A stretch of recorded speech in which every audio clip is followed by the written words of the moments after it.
Night in Calcutta often falls very slowly. Dim yellow streetlights glow through the haze, dust and smoke lingering in the hot, humid air, and the streets seem as if they never truly sleep.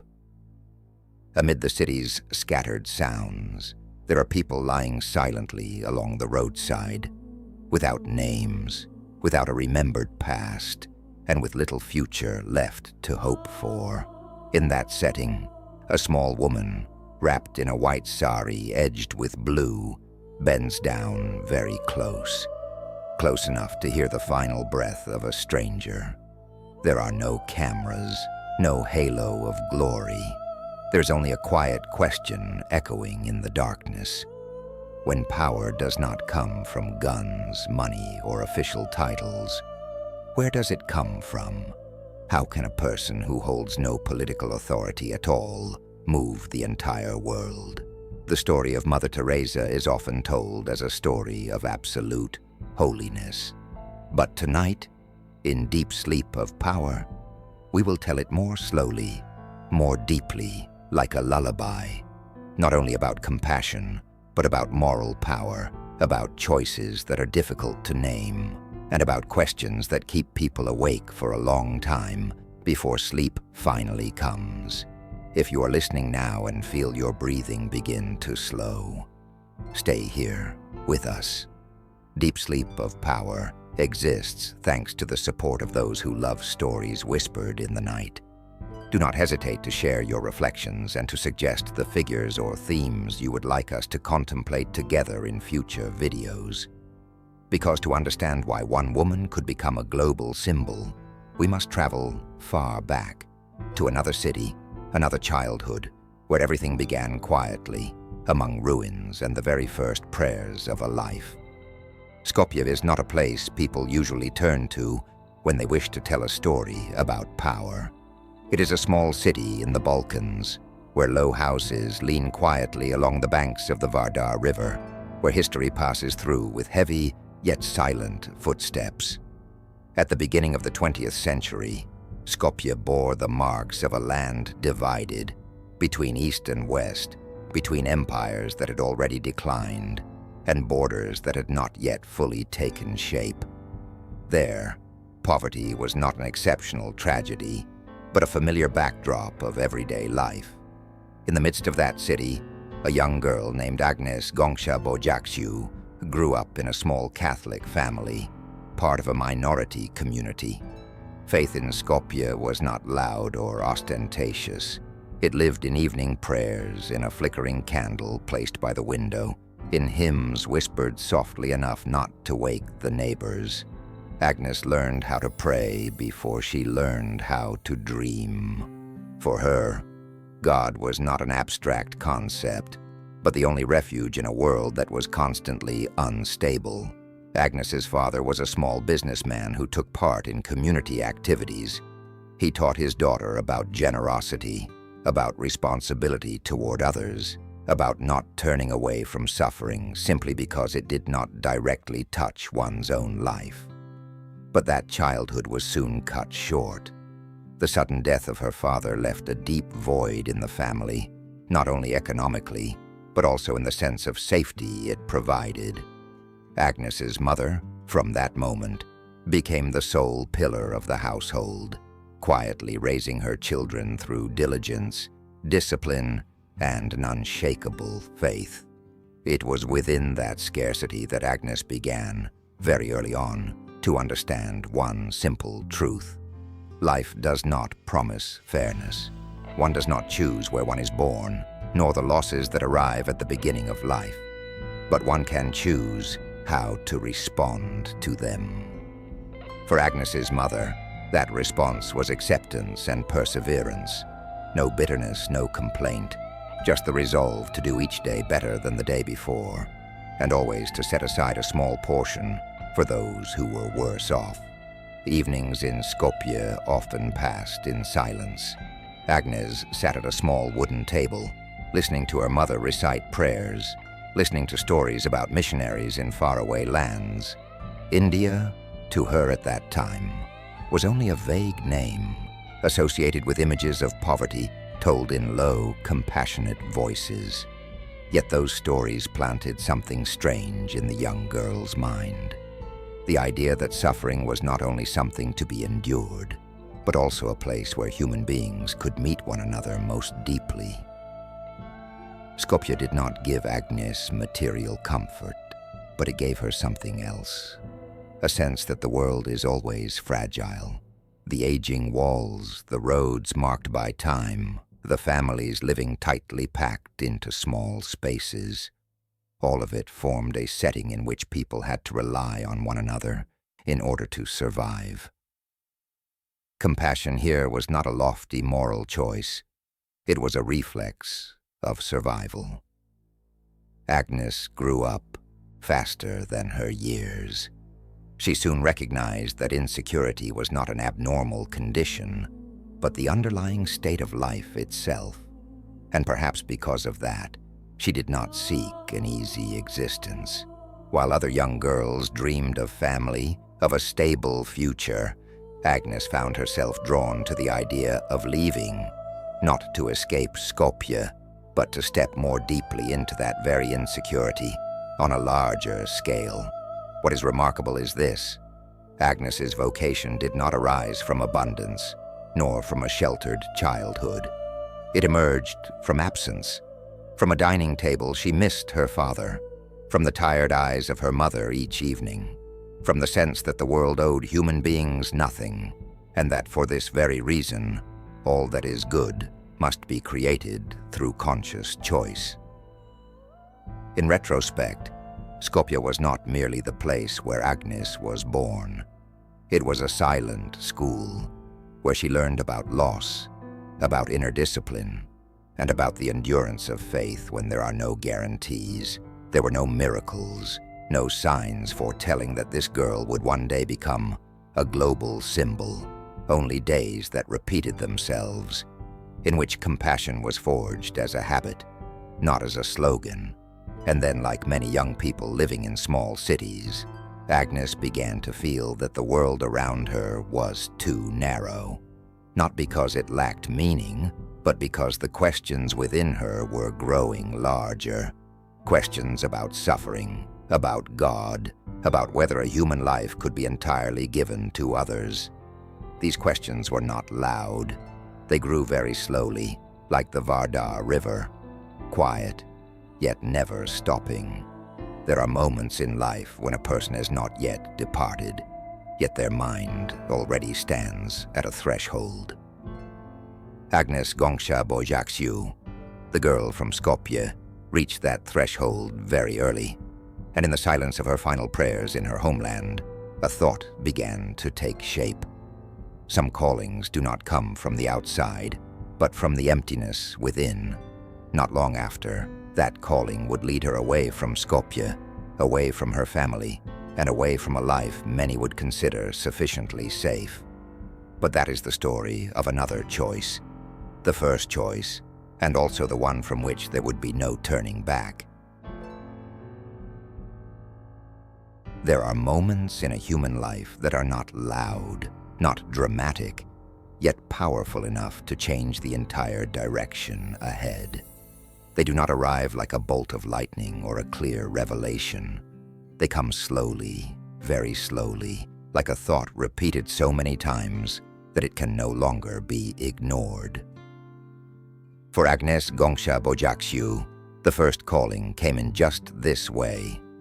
After the years of growing up in Skopje, the world around Agnes gradually began to feel confined. Not because it lacked love, but because the questions within her were growing beyond the boundaries of family and of that small city. Agnes did not live in constant tragedy, yet she had never known a feeling of absolute safety. Early loss, rigorous faith, and an environment that continually reminded people of life's fragility led her to realize at a young age that life does not always offer a clear path to follow. It was within this context that the idea of leaving began to appear. At first it was very faint, more like a whisper than a command. Agnes heard about missionary sisters, about distant lands where people lived and died in poverty, where faith was not merely a ritual but a final refuge. These stories did not frighten her. On the contrary, they awakened a strange sense of familiarity, as though the insecurity of those distant places mirrored her own inner state. When Agnes decided to join the Sisters of Loreto and leave her homeland for Ireland to prepare for religious life, she was only 18 years old, at an age when many are still searching for themselves. She made a choice that would not be easy to reverse. No more family dinners, no more her mother's familiar voice, no more the city where every corner was bound to memory. It was not an impulsive departure, yet neither was it a choice secured by certainty. And it was precisely here that a question began to emerge, not only for those around her, but for Agnes herself. Was this truly the call of God, or merely a way of escaping a world that felt too small, too heavy, too filled with memories of loss? This question carried no judgment. It was a deeply human question. Throughout history, the boundary between vocation and escape has never been clear. Many people turn to religion in order to face life, but just as many turn to religion in order to step away from it. For Agnes, these two possibilities seemed to overlap. Leaving Skopje was not only a movement toward God, but it was also a departure from limits that had grown too familiar, from the role of a daughter in a family that had already endured more than enough loss. The early years in the convent were not easy. Agnes had to learn a new language, live within strict discipline, and grow accustomed to the erasure of personal distinction. There, no one was meant to stand out. No one was meant to be different. The old self was gradually worn away, making room for a new identity, the identity of obedience. Yet the silence and discipline did not extinguish her questions. On the contrary, they sharpened them. If this was truly God's call, why did it come accompanied by so much doubt? And if this was merely an escape, why did the sense of unease not disappear, but instead deepen? Agnes did not find answers right away. Perhaps she did not expect to. Her faith was not built upon a sense of security, but upon a willingness to live with unanswered questions. It was precisely in this in-between state, between belief and doubt, between commitment and loss, that a new person began to take shape. Not a fully formed saint, but a human being learning how to walk without knowing the entire road ahead. When she left Ireland to continue her journey to India, Agnes carried little luggage. But she carried with her a decision etched deeply into her life. She would not turn back. That decision was not reinforced by clear divine signs, but by a quiet consistency, continuing to move forward, even without certainty as to whether she was being led or merely pushing herself onward. Perhaps deep down, Agnes understood something that many people realize only much later. Sometimes a calling is not a voice from outside, but the inability to continue living as one has. And when a person can no longer endure standing still, they must go, whether the reason bears the name of God or is simply the longing to find a greater meaning for their own unease. That departure at 18 did not yet create the Mother Teresa of history. It created only a young nun, stepping into an unfamiliar world with many unanswered questions. Yet from that irreversible choice, the path ahead began to open, not as glory, but as a series of increasingly harsh collisions between ideals and reality. And then upon setting foot in Calcutta, where poverty was no longer a concept, but a daily living sight, Agnes would soon realize this, that calling, whether of God or of escape, was still not the final one. Other callings were waiting, deeper, more demanding, and unwilling to allow anyone to remain at a distance, praying from afar. Calcutta does not welcome people with solemn gates or gentle promises. The city opens instead with the smell of smoke, the blare of horns, the ceaseless flow of bodies in motion, and other bodies lying still on the sidewalks, as if they were a natural part of the landscape. When Agnes Gongsha Bojakshu arrived here, she did not step into an abstract missionary land, as she had heard about in stories. She stepped into a living reality, heavy, immediate, and unwilling to allow anyone to remain at a distance as a mere observer. In her early years in Calcutta, Agnes lived and worked within the structure of a convent school. The classrooms had bright whitewashed walls, orderly desks, and students from relatively well-off families. Everything there seemed properly arranged. Hours for teaching, hours for prayer, hours for rest. But the moment one stepped beyond the school gates, an entirely different world revealed itself. Narrow alleys, sprawling slums where illness and poverty were not sudden crises, but the permanent condition of daily life.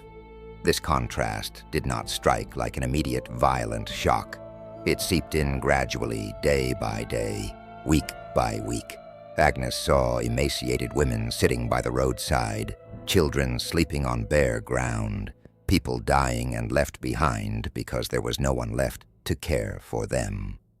At first, she tried to place all these images within the frame of prayer, but Calcutta was not easily soothed by words of devotion.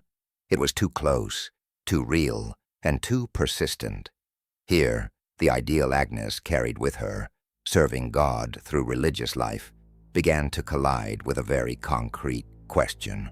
How does one serve?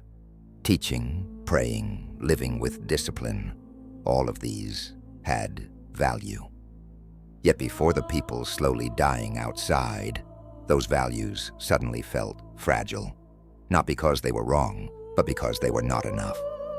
It was during this period that Agnes experienced a quiet inner struggle. She did not rebel, did not resist, did not abandon religious life. But deep within, a growing unease took shape. If God is present among the poor, then why is the distance between the convent and the streets so vast? And if the poor are truly the place where God is encountered, then is remaining outside the school gates a form of avoidance? Calcutta forced Agnes to confront the limits of ideals. Kindness, when neatly organized, can become too clean. Faith, when shielded from the dust of life, may preserve its purity, yet lose its contact with reality. These reflections did not lead Agnes toward defiance, but toward a deeper stillness. She began spending more time walking alone through the streets, observing, listening, and carrying those images back into the silence of prayer. And then, in a moment unmarked by thunder or miracles, Agnes experienced what she would later call the call within the call. Not an invitation to abandon faith, but an urging to go further within it. Not only to live for God, but to live among those whom society had forgotten. Not only to pray for the poor, but to be with them, to touch them, and to share in the fragility of human existence. This calling brought no comfort. On the contrary, it placed Agnes before the most difficult choice she had yet faced. For if she responded, she would have to leave behind the safety of traditional religious life and step onto a path without status, without guarantees, and without any promises of what lay ahead. Once again, ideals stood before reality, this time not as an idea, but as a decision that would shape her life. In this way, Calcutta was not merely a place, it was a trial. It revealed a truth. There are spaces where compassion cannot maintain distance. One must either step in or turn away. And for Agnes, turning away no longer seemed possible. Yet this must be said clearly. That decision did not instantly transform her into a heroic figure. It did not come with certainty that this path was the right one. Instead, it opened a new series of questions. How does one help without imposing? How does one serve without turning others into objects of charity? And how does one live amid suffering without allowing suffering to drain one's own humanity? Calcutta taught Agnes that reality does not concern itself with human intentions, however noble. It reveals only consequences, and from that collision, a new approach slowly began to form. One not built on grand plans, but on very small actions. Not saving the world, but standing beside each individual person in each specific moment. As these thoughts gradually settled, a new path began to emerge, faint yet steady. Agnes understood that if she remained within the old framework, she would always feel suspended between two worlds. And if she stepped out, she would have to accept a life with no familiar support other than her own faith. Those days passed quietly. There were no declarations, no media attention, and no one had yet called Agnes by another name. But within that silence, something irreversible had changed. Ideals no longer stood apart from reality. They began to merge, rough, risky, and utterly unprotected by any halo of glory. And then from those very streets, from nameless encounters, one thought grew increasingly clear. If she was to live fully in response to this calling, a new path would be required. A path not born from the convent, but from the streets of Calcutta themselves. A path that would soon take on a more tangible form, even though at this moment it remained only a fragile intuition waiting to be named. Some ideas are not born in conference rooms, nor do they emerge from carefully written plans. They appear on the streets, amid dust and unanswered questions. The Missionaries of Charity came into being in this way, not as a fully formed religious institution, but as a response to a reality too harsh to continue standing apart from. After many years of living and working in Calcutta, the inner calling of Agnes Gongsha had grown too clear to ignore. Yet responding to that call did not mean knowing immediately what to do. She had no money, no network of support, and no ready-made model to follow. The only thing she possessed was a simple conviction. If God is present among the poorest of the poor, then her place of service must begin precisely where they were living and dying. The decision to leave the relatively stable life within the Loreto order was not a dramatic rupture.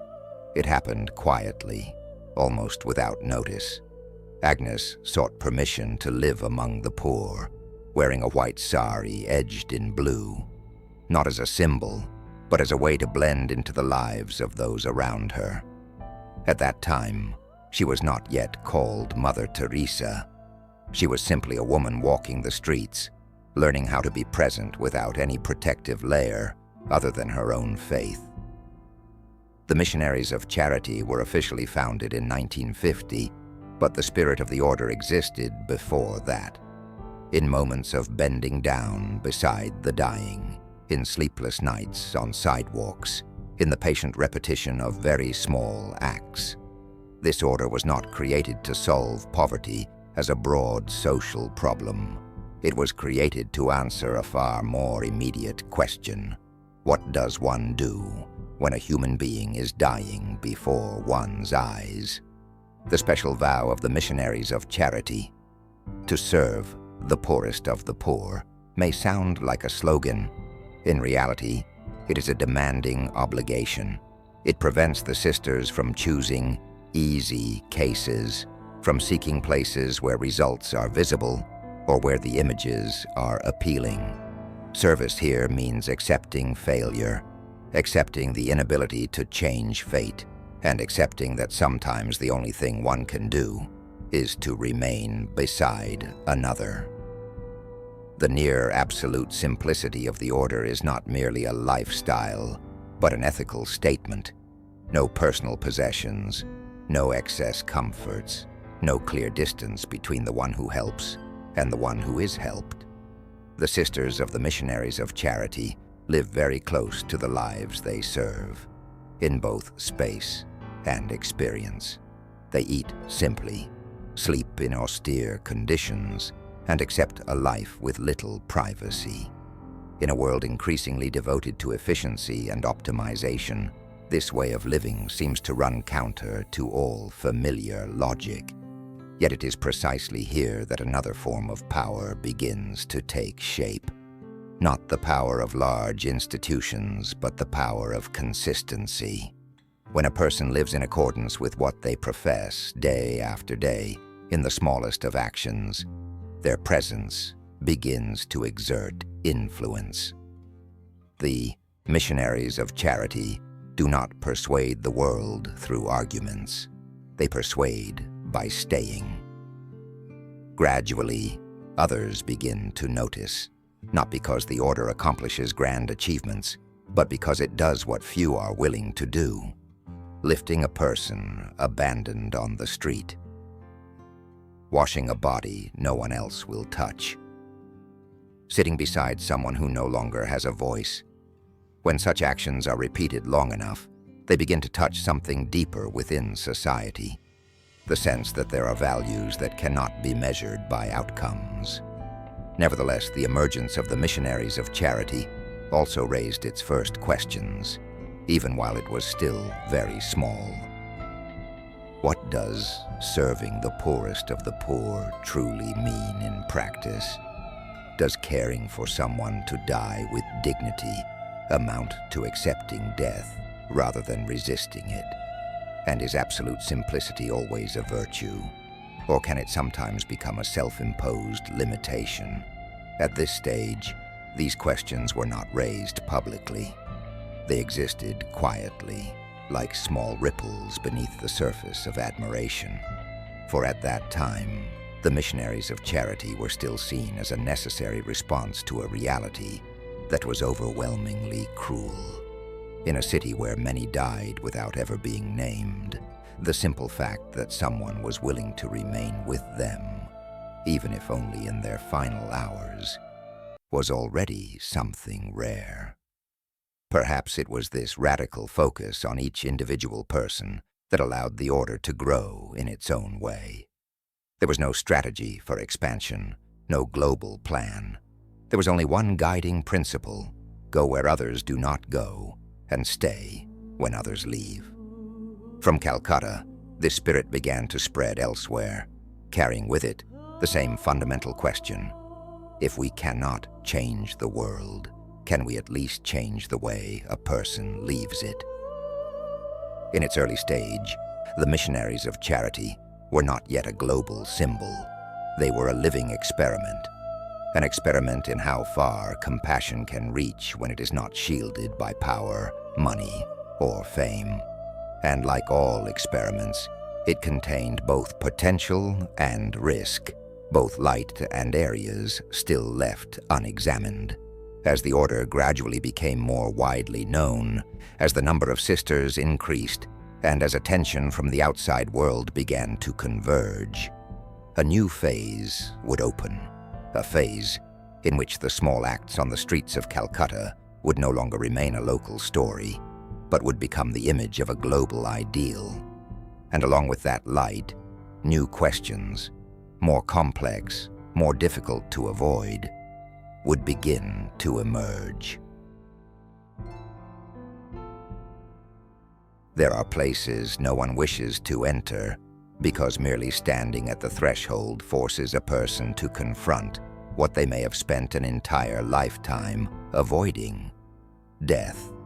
In Calcutta, amid countless alleys where life and decay exist side by side, the home for the dying, Nirmal Hriday, came into being not as a medical facility, but as a final transitional space of human existence. It was neither a hospital nor a nursing home.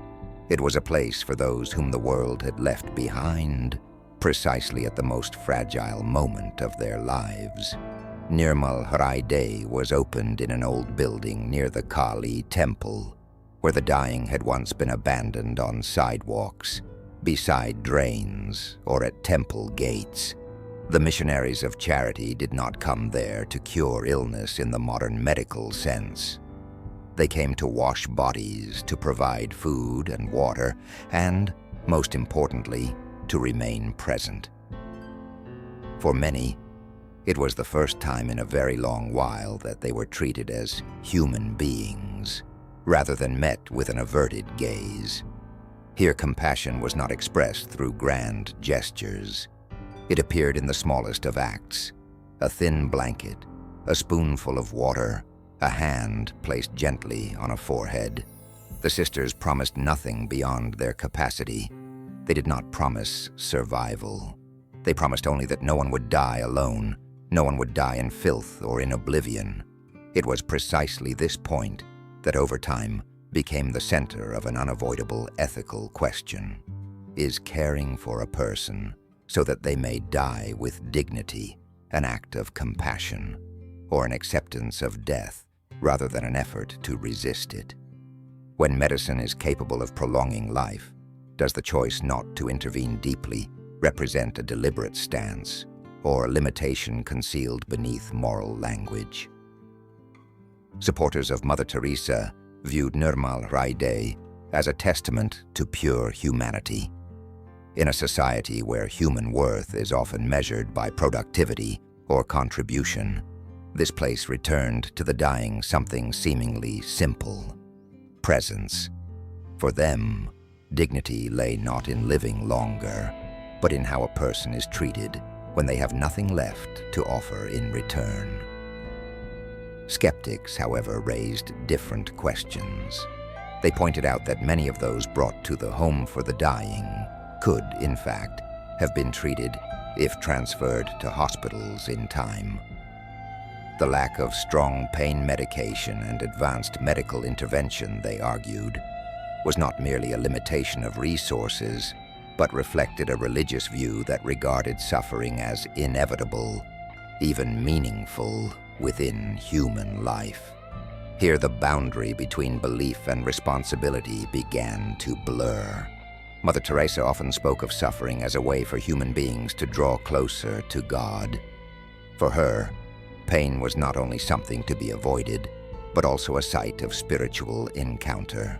Yet when such a perspective was applied to people who did not share her faith, who had not made the same choices, the question grew more troubling. Who has the right to decide how much pain another human being must endure? It must be acknowledged that Nirmal Hriday did not arise within a comprehensive healthcare system. Calcutta, at that time, was not a place where the poor could readily access full medical care. In that context, removing a dying person from the street, offering them a clean place to lie down, and a death free from loneliness, already represented a significant step forward for many. Yet precisely because of this, the question lies not only in intention, but in the long-term consequences of such a model. Does focusing on a beautiful death inadvertently obscure the need for a better life? Does compassion, when not accompanied by maximal efforts to relieve pain, become a form of premature acceptance? And is absolute simplicity, in this case, an ethical statement, or a choice that leaves others with no additional choices at all? It is notable that Mother Teresa rarely engaged these questions directly. She did not seek to justify her work through theory. Her response, if there was one, lay in actions repeated day after day, staying. For her, when standing before a dying person, philosophical debates seemed like a luxury. Perhaps she believed that in the final hours, what a human being needs most is not more time, but a presence filled with meaning. But the world beyond did not stop at that sentiment. As images of Nirmal Hriday were captured by the media, as it became a symbol of compassion, these questions moved beyond the personal realm. Compassion when multiplied, is no longer merely an individual choice. It becomes a message. And that message begins to be examined under diverse ethical standards. Nirmal Ride thus became both a place of comfort and a site of paradox. It exposed an uncomfortable truth. Sometimes, human beings must choose among imperfect options, not between good and evil, but between different approaches to the same suffering. And in making such choices, no one can remain entirely innocent. Perhaps for this reason, the home for the dying should not be seen as a final answer, but as a mirror. It compels society to ask itself, how do we treat those at the edge of life? Do we fear death so much that we prolong it at any cost? Or do we fear suffering so deeply that we avoid looking directly at it? And within that fear, where do we place human dignity? These questions did not end in Calcutta. As the reputation of the missionaries of charity spread, as the Nirmal Ride model was replicated elsewhere, these debates would only grow more pronounced. Compassion, once brought into the global spotlight, ceased to be self-evident. It began to be weighed, compared, and tested, not only by skeptics, but by a world searching for a more humane way to live and to die. And from those quiet rooms where human beings breathed their final breaths, another story would gradually take shape.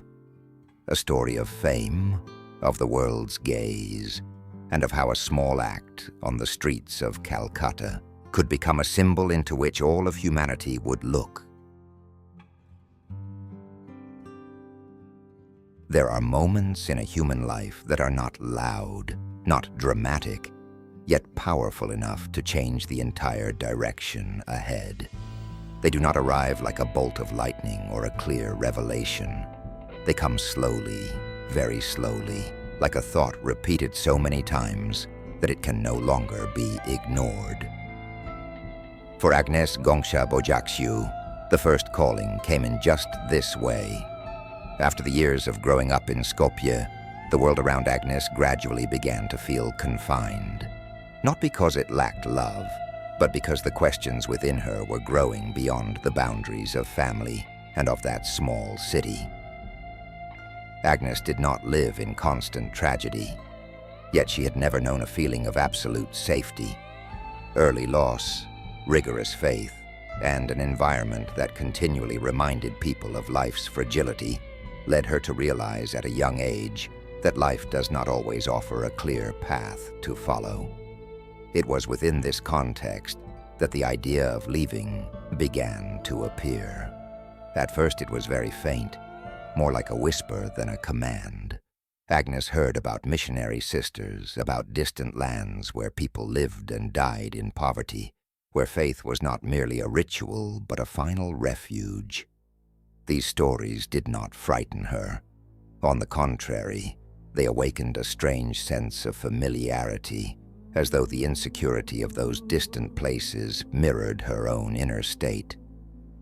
When Agnes decided to join the Sisters of Loreto and leave her homeland for Ireland to prepare for religious life, she was only 18 years old, at an age when many are still searching for themselves. She made a choice that would not be easy to reverse. No more family dinners, no more her mother's familiar voice, no more the city where every corner was bound to memory. It was not an impulsive departure, yet neither was it a choice secured by certainty. And it was precisely here that a question began to emerge, not only for those around her, but for Agnes herself. Was this truly the call of God, or merely a way of escaping a world that felt too small, too heavy, too filled with memories of loss? This question carried no judgment. It was a deeply human question. Throughout history, the boundary between vocation and escape has never been clear. Many people turn to religion in order to face life, but just as many turn to religion in order to step away from it. For Agnes, these two possibilities seemed to overlap. Leaving Skopje was not only a movement toward God, but it was also a departure from limits that had grown too familiar, from the role of a daughter in a family that had already endured more than enough loss. The early years in the convent were not easy. Agnes had to learn a new language, live within strict discipline, and grow accustomed to the erasure of personal distinction. There, no one was meant to stand out. No one was meant to be different. The old self was gradually worn away, making room for a new identity, the identity of obedience. Yet the silence and discipline did not extinguish her. Laborious and rough, begins to be forced into the mold of an easily told story. And the easiest story to tell is almost always the story of a saint. The world needs saints, because saints allow us to believe that there is a form of power that is not tainted. No negotiation, no compromise, no calculation, only pure goodness. Yet power, even moral power, once it reaches the public sphere, rarely remains in its original state. It begins to operate according to its own rules, multiplied, quoted, used, and placed into debates far removed from the context in which it was born. For many, Mother Teresa became living proof that if a single person were holy enough, the world could be redeemed. It is a story both beautiful and dangerous.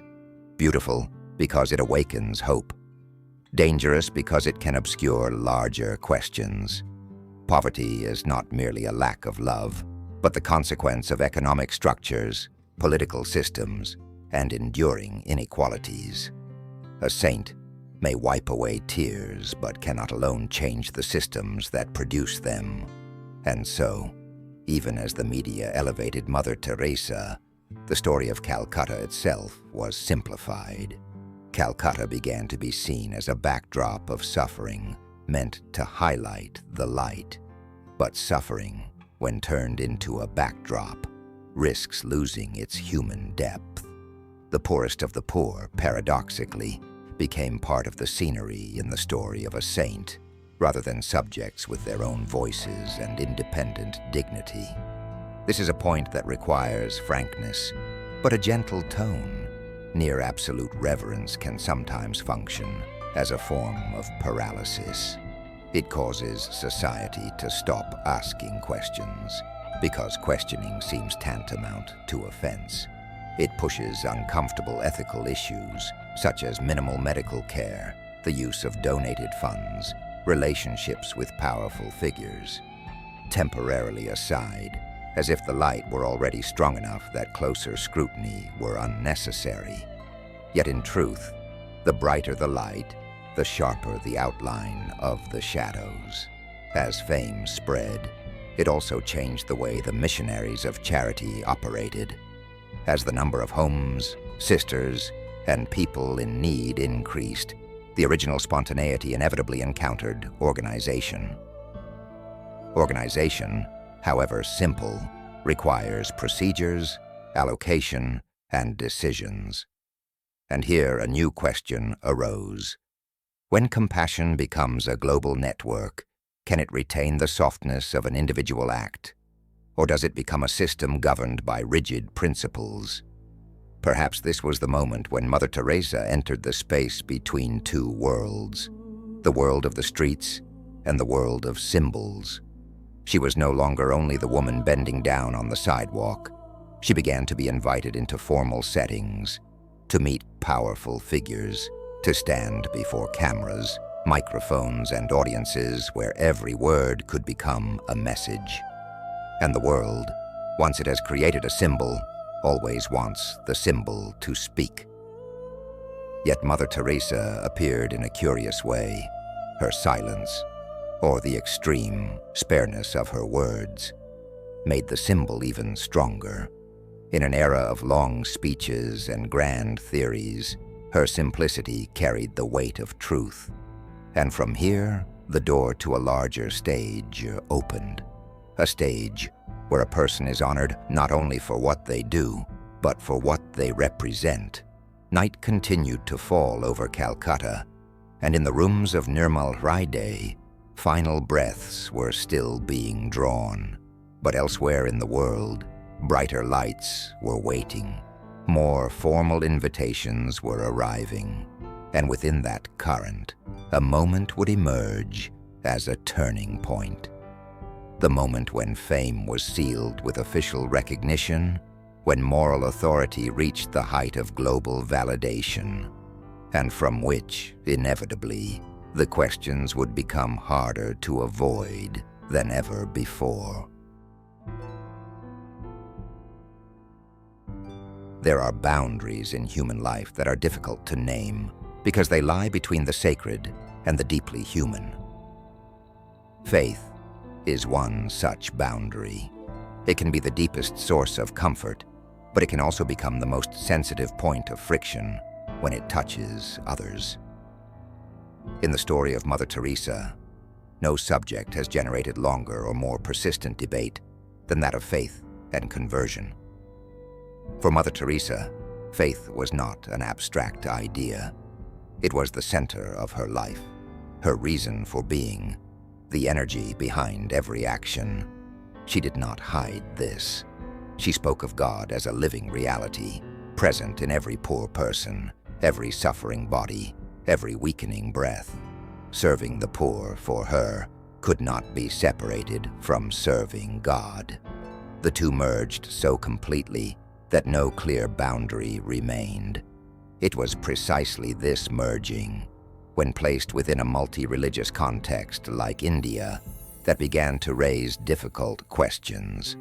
Calcutta was not only a city of poverty, it was also a crossroads of Hinduism, Islam, Sikhism, Buddhism, and Christianity. There, faith was not merely a personal choice, but deeply tied to community, family, and history. When the Missionaries of Charity entered that space, they carried not only compassion but also a very specific belief system. From this context arose accusations of deathbed baptisms. Some claimed that sisters had baptized dying individuals without clear consent, at moments when they were weak, disoriented, or unable to make an informed choice. For those making such accusations, this was not merely a religious issue, but a human rights concern. The right to retain one's spiritual identity, even in one's final hours. The Missionaries of Charity responded that they did not force conversion.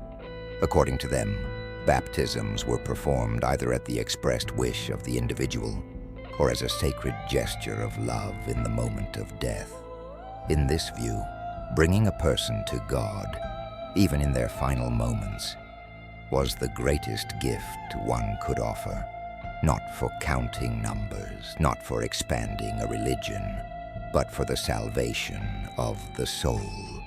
Here, the difference lies not only in facts, but in interpretation. For someone deeply rooted in Christianity, the soul is more precious than any social identity. But for those from other traditions, the soul is inseparable from community and ritual. When these two value systems meet in a space of pain and power imbalance, misunderstanding is almost inevitable. It must be emphasized that there is no evidence that Mother Teresa pursued conversion as a strategy. She did not organize loud missionary campaigns, nor did she publicly boast of numbers baptized. Yet once again, her silence created a gap, a space where personal stories, uneven experiences, and feelings of violation could coexist alongside genuine gratitude. From an ethical perspective, the question is not whether Mother Teresa's faith was right or wrong. The question is this: when a person is in a state of absolute, act a message, whether intended or not. The Nobel Prize also subtly altered how the world viewed the Missionaries of Charity. The order was now known not only for concrete acts, but for representing a vision of peace. Peace, not as something born of treaties, but as the result of humane treatment of the most vulnerable. It is a beautiful message, but also one easily reduced. For peace on a global scale demands more than individual acts. It requires structural change, policy decisions, and difficult choices about the allocation of resources. Under the Nobel spotlight, questions that had once existed quietly began to accumulate. When a person is granted nearly unquestioned moral authority, who will ask questions? When an organization is seen as the embodiment of goodness, are its limitations still clearly visible? And when silence is regarded as a virtue, might it unintentionally obscure necessary dialogue? It is important, however, to be fair. Mother Teresa did not seek this role. She did not craft an image in pursuit of awards. The Nobel Prize came to her as a way for the world to reassure itself that amid all its conflicts, there were still people living entirely for others. The issue lies not in her motives, but in how society used her image to tell a story simpler than reality. For reality is always complex. Mother Teresa was both a genuine source of inspiration for millions and a figure who held controversial views. The Nobel Prize did not erase these paradoxes. It merely made them harder to articulate. When a symbol is raised too high, looking directly at its fractures no longer feels natural. It requires courage. Perhaps this is why the Nobel moment should be understood not only as an honor, but as a turning point. From here onward, the story of Mother Teresa was no longer solely the story of Calcutta. It became a story about how the world chooses its moral symbols, and what the world is willing to overlook in order to keep those symbols intact. After Oslo, more doors opened. Invitations, journeys, and meetings with world leaders and international organizations followed in succession. The Missionaries of Charity entered a new phase, one of greater scale, wider influence, and more complex challenges. Once the light had gone global, preserving the original flame without distortion became a difficult task, not only for one person, but for an entire network that was rapidly expanding. And from this point, the story gradually turns toward another question. What happens when an ideal born on the streets becomes a global system? When compassion is no longer merely a personal act, but a network stretching across nations and cultures? Within that current, will silence continue to be a source of strength, or will it begin to reveal its limits? When an action is repeated long enough, in enough places, it gradually loses the character of a personal gesture and begins to take the shape of a system. For the Missionaries of Charity, that moment arrived quietly, almost without warning. From the narrow streets of Calcutta, the spirit of staying with the poorest of the poor began to cross borders, traverse oceans, and take root in lands of very different circumstances, yet united by the same fragility. This expansion did not unfold as a global strategy. There were no large maps spread across tables, no growth plans laid out in numbers. It happened in a simpler way. Somewhere, someone saw the sisters in white saris edged in blue, heard the story of Calcutta, and felt compelled to do something similar where they lived. And so, a small house opened, then another, and another. Gradually, those small points connected into a network. Within a few decades, the Missionaries of Charity were present in more than 100 countries. From the slums of Asia to impoverished regions of Africa to wealthy cities in Europe and North America, the order carried the same approach: simple living, direct service, and a focus on those at the margins of society. In each place, they adapted to local contexts, but the core spirit they maintained did not change. From a positive perspective, this network was a rare phenomenon. It demonstrated that compassion is not confined to culture or language. It also showed how the power of a moral symbol can mobilize resources far more quickly than formal institutions. When governments move slowly, when welfare systems fail to reach the most vulnerable, the presence of the missionaries of charity offers a sense of reassurance. Somewhere, someone will come. Yet it is precisely as the network expanded that a paradox began to emerge. Compassion, when organized on a global scale, ceases to be solely a matter of the heart. It becomes a matter of governance. Who decides where new homes should be opened? Who oversees standards of care? Who bears responsibility when things go wrong? These questions are not accusatory. They are the inevitable consequences of growth. The larger a system becomes, the greater the distance between its center and its field of action. Mother Teresa, though the founder and spiritual symbol, could not be present everywhere. Her moral authority, once built from very concrete acts on the streets of Calcutta, was now transmitted through reputation, through symbolism, through the belief that where there are missionaries of charity, there is goodness. But goodness, when replicated, does not always retain its original subtlety. Skeptical voices began to appear, at first very quietly, not at the center of the spotlight, but at the edges of the network. Some volunteer doctors questioned medical standards. Certain observers wondered about the lack of transparency in the management of resources. Others worried that applying the same model across too many different contexts sometimes failed to distinguish clearly between the need for immediate care and the need for long-term treatment. What is significant is that during this period, the near-absolute reverence surrounding Mother Teresa made such questions difficult to hear. When an organization is closely bound to the image of a living saint, criticism is easily perceived as an offense. And so, amid the glow of admiration, small shadows remained, not large enough to shatter the image, but sufficient to trouble those who looked closely. From a historical and social theoretical perspective, this is a moment worth serious reflection.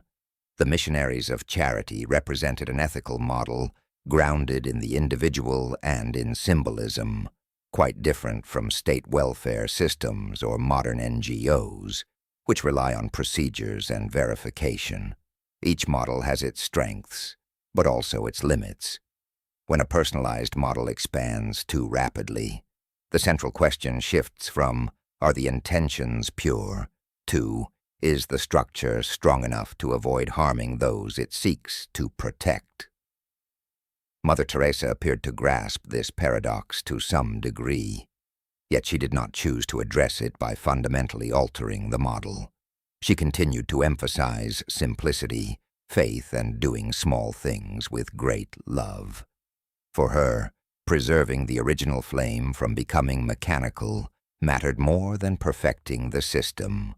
It was a choice of strong spiritual consistency, but also one that placed immense trust in human beings. And human beings are not always reliable.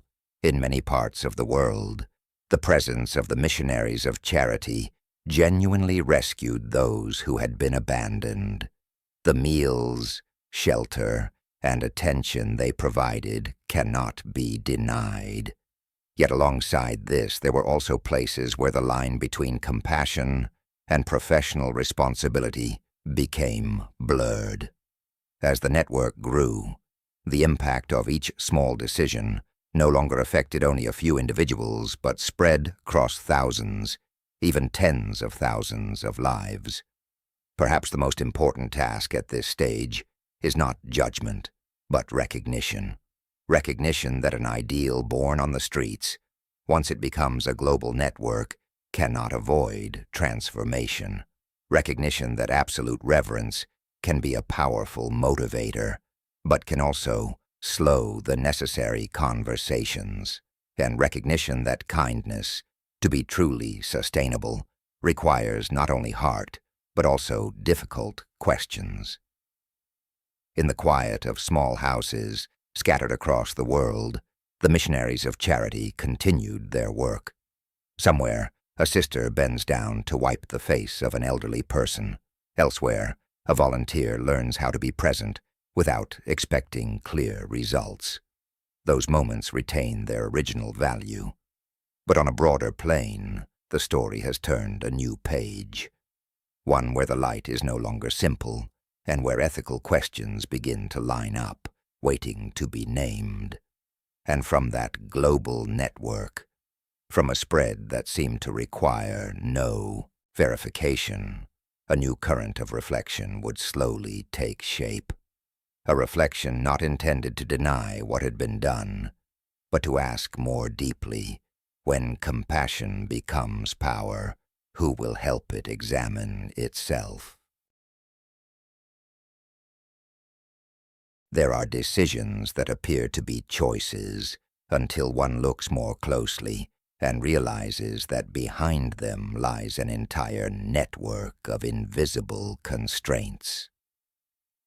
In the story of the Missionaries of Charity, the minimalist approach to medical care is one such point, a place where the boundary between faith, practical conditions, and conscious decision becomes more difficult to discern than ever. In the care homes run by the Order, medicine does not appear in the familiar form of the modern hospital. There are no complex machines, no detailed treatment protocols, no efforts to prolong life at all costs. Instead, there is basic care, washing, feeding, giving water, simple bandaging, and, most importantly, continuous human presence. For many who are brought there, it is the first time they are cared for as human beings, rather than treated as burdens. On the surface, this approach seems like a clear moral choice. In conditions of scarcity, minimalist care focuses on what is essential, alleviating immediate suffering and preserving dignity. It also reflects a deep conviction of Mother Teresa's, that the value of a human life does not depend on the level of technical intervention, but on how a person is loved when they have nothing left to offer in return. But when the perspective shifts from a single room to an entire global network, the question begins to change. Is minimalist medical care always a conscious choice, or is it often simply the result of limitations that have never been publicly examined? As donations increase, as fame opens doors to broader access, does maintaining a low level of intervention remain solely a matter of unavoidable circumstance? Defenders of this model often emphasize context. The missionaries of charity operate primarily in places where public healthcare systems are overwhelmed or nearly non-existent. In such settings, demanding high standards of medical care is unrealistic. They argue that between having nothing and having minimal care infused with humanity, the latter is clearly preferable. Critics, however, perceive another risk. When minimalist care is elevated into a principle, it can become a self-imposed limitation. Limited use of strong pain medication, infrequent transfers to hospitals, minimal cooperation with local healthcare systems. All of these may stem from a belief that suffering has meaning, that presence matters more than intervention. Here, an unavoidable ethical question arises. Who has the right to decide what level of pain is acceptable for another human being? This tension does not exist only at the theoretical level. Many doctors and volunteers who have worked in facilities run by the Missionaries of Charity have shared mixed experiences. Some speak of being deeply impressed by the sisters' dedication and discipline. Others describe frustration with medical limitations they believe could have been overcome with greater flexibility. These accounts do not cancel each other out. Side, theology on the other. It cannot be denied that in many situations, The missionaries of charity operated where no better options existed, but it also cannot be denied that Mother Teresa's language about suffering unsettled many people. When she referred to suffering as a gift, some heard the language of hope. Others heard a distancing from the lived reality of bodies in pain. Here, what matters most is not deciding who is right or wrong. What matters is recognizing the distinction between suffering that is chosen and suffering that is endured. A religious person may choose an austere life as a spiritual journey, but a poor person, a patient, someone near death, they do not choose their circumstances. When these two forms of suffering are placed within the same framework of meaning, the risk of misunderstanding is profound. It must also be said that Mother Teresa herself was no stranger to inner pain. For decades, she lived in a state of spiritual dryness, in which God seemed entirely silent. But at this point in the story, that reality was still unknown to the world. The public saw only a steadfast woman speaking calmly about suffering, unaware that she herself carried an invisible, unnamed pain within. Perhaps it was precisely this overlap between personal suffering and the suffering of others that created both the strength and the vulnerability of Mother Teresa's message. When a person has grown accustomed to living alongside pain, they may perceive it differently, but when that perception becomes a model for others, it requires careful examination. Suffering, ultimately, is not a purely moral concept. It is at once a biological, psychological, social, and spiritual experience. Any approach that emphasizes only one dimension risks overlooking the others. And it is here that questions about Mother Teresa begin to shift from admiration towards scrutiny, not in order to dismantle, but to understand more deeply the cost of an ideal lived to its furthest extent. These questions were not loud. They did not appear on front pages, but they accumulated quietly, especially among medical professionals, scholars, and those who had worked closely with the missionaries of charity. As the network grew large enough, as the symbol became firmly established, suffering, once spoken of as a gift, began to be examined under a different light, the standard of the right to live without pain whenever possible. And from here, the story moves gradually into an even more sensitive terrain. It is no longer only about how suffering is understood, but about how action is chosen when facing it. As faith, material conditions, and conscious decisions begin to intertwine, the boundary between moral conviction and limitation becomes far less easy to discern than before. There are decisions that appear to be choices until one looks more closely and realizes that behind them lies an entire network of invisible constraints. In the story of the Missionaries of Charity, the minimalist approach to medical care is one such point, a place where the boundary between faith, practical conditions, and conscious decision becomes more difficult to discern than ever. In the care homes run by the Order, medicine does not appear in the familiar form of the modern hospital. There are no complex machines, no detailed treatment protocols, no efforts to prolong life at all costs. Instead, there is basic care, washing, feeding, giving water, simple bandaging, and, most importantly, continuous human presence. For many who are brought there, it is the first time they are cared for as human beings, rather than treated as burdens. On the surface, this approach seems like a clear moral choice. In conditions of scarcity, minimalist care focuses on what is essential, alleviating immediate suffering and preserving dignity. It also reflects a deep conviction of Mother Teresa's, that the value of a human life does not depend on the level of technical intervention, but on how a person is loved when they have nothing left to offer in return.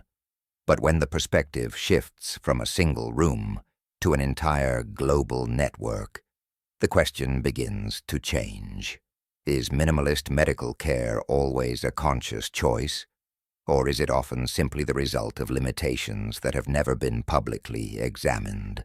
As donations increase, as fame opens doors to broader access, does maintaining a low level of intervention remain solely a matter of unavoidable circumstance?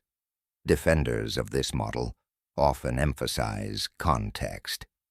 The missionaries of charity operate primarily in places where public healthcare systems are overwhelmed or nearly non-existent. In such settings, demanding high standards of medical care is unrealistic. They argue that between having nothing and having minimal care infused with humanity, the latter is clearly preferable. Critics, however, perceive another risk. When minimalist care is elevated into a principle, it can become a self-imposed limitation. Limited use of strong pain medication, infrequent transfers to hospitals, minimal cooperation with local healthcare systems. All of these may stem from a belief that suffering has meaning, that presence matters more than intervention. Here, an unavoidable ethical question arises. Who has the right to decide what level of pain is acceptable for another human being? This tension does not exist only at the theoretical level. Many doctors and volunteers who have worked in facilities run by the Missionaries of Charity have shared mixed experiences. Some speak of being deeply impressed by the sisters' dedication and discipline. Others describe frustration with medical limitations they believe could have been overcome with greater flexibility. These accounts do not cancel each other out.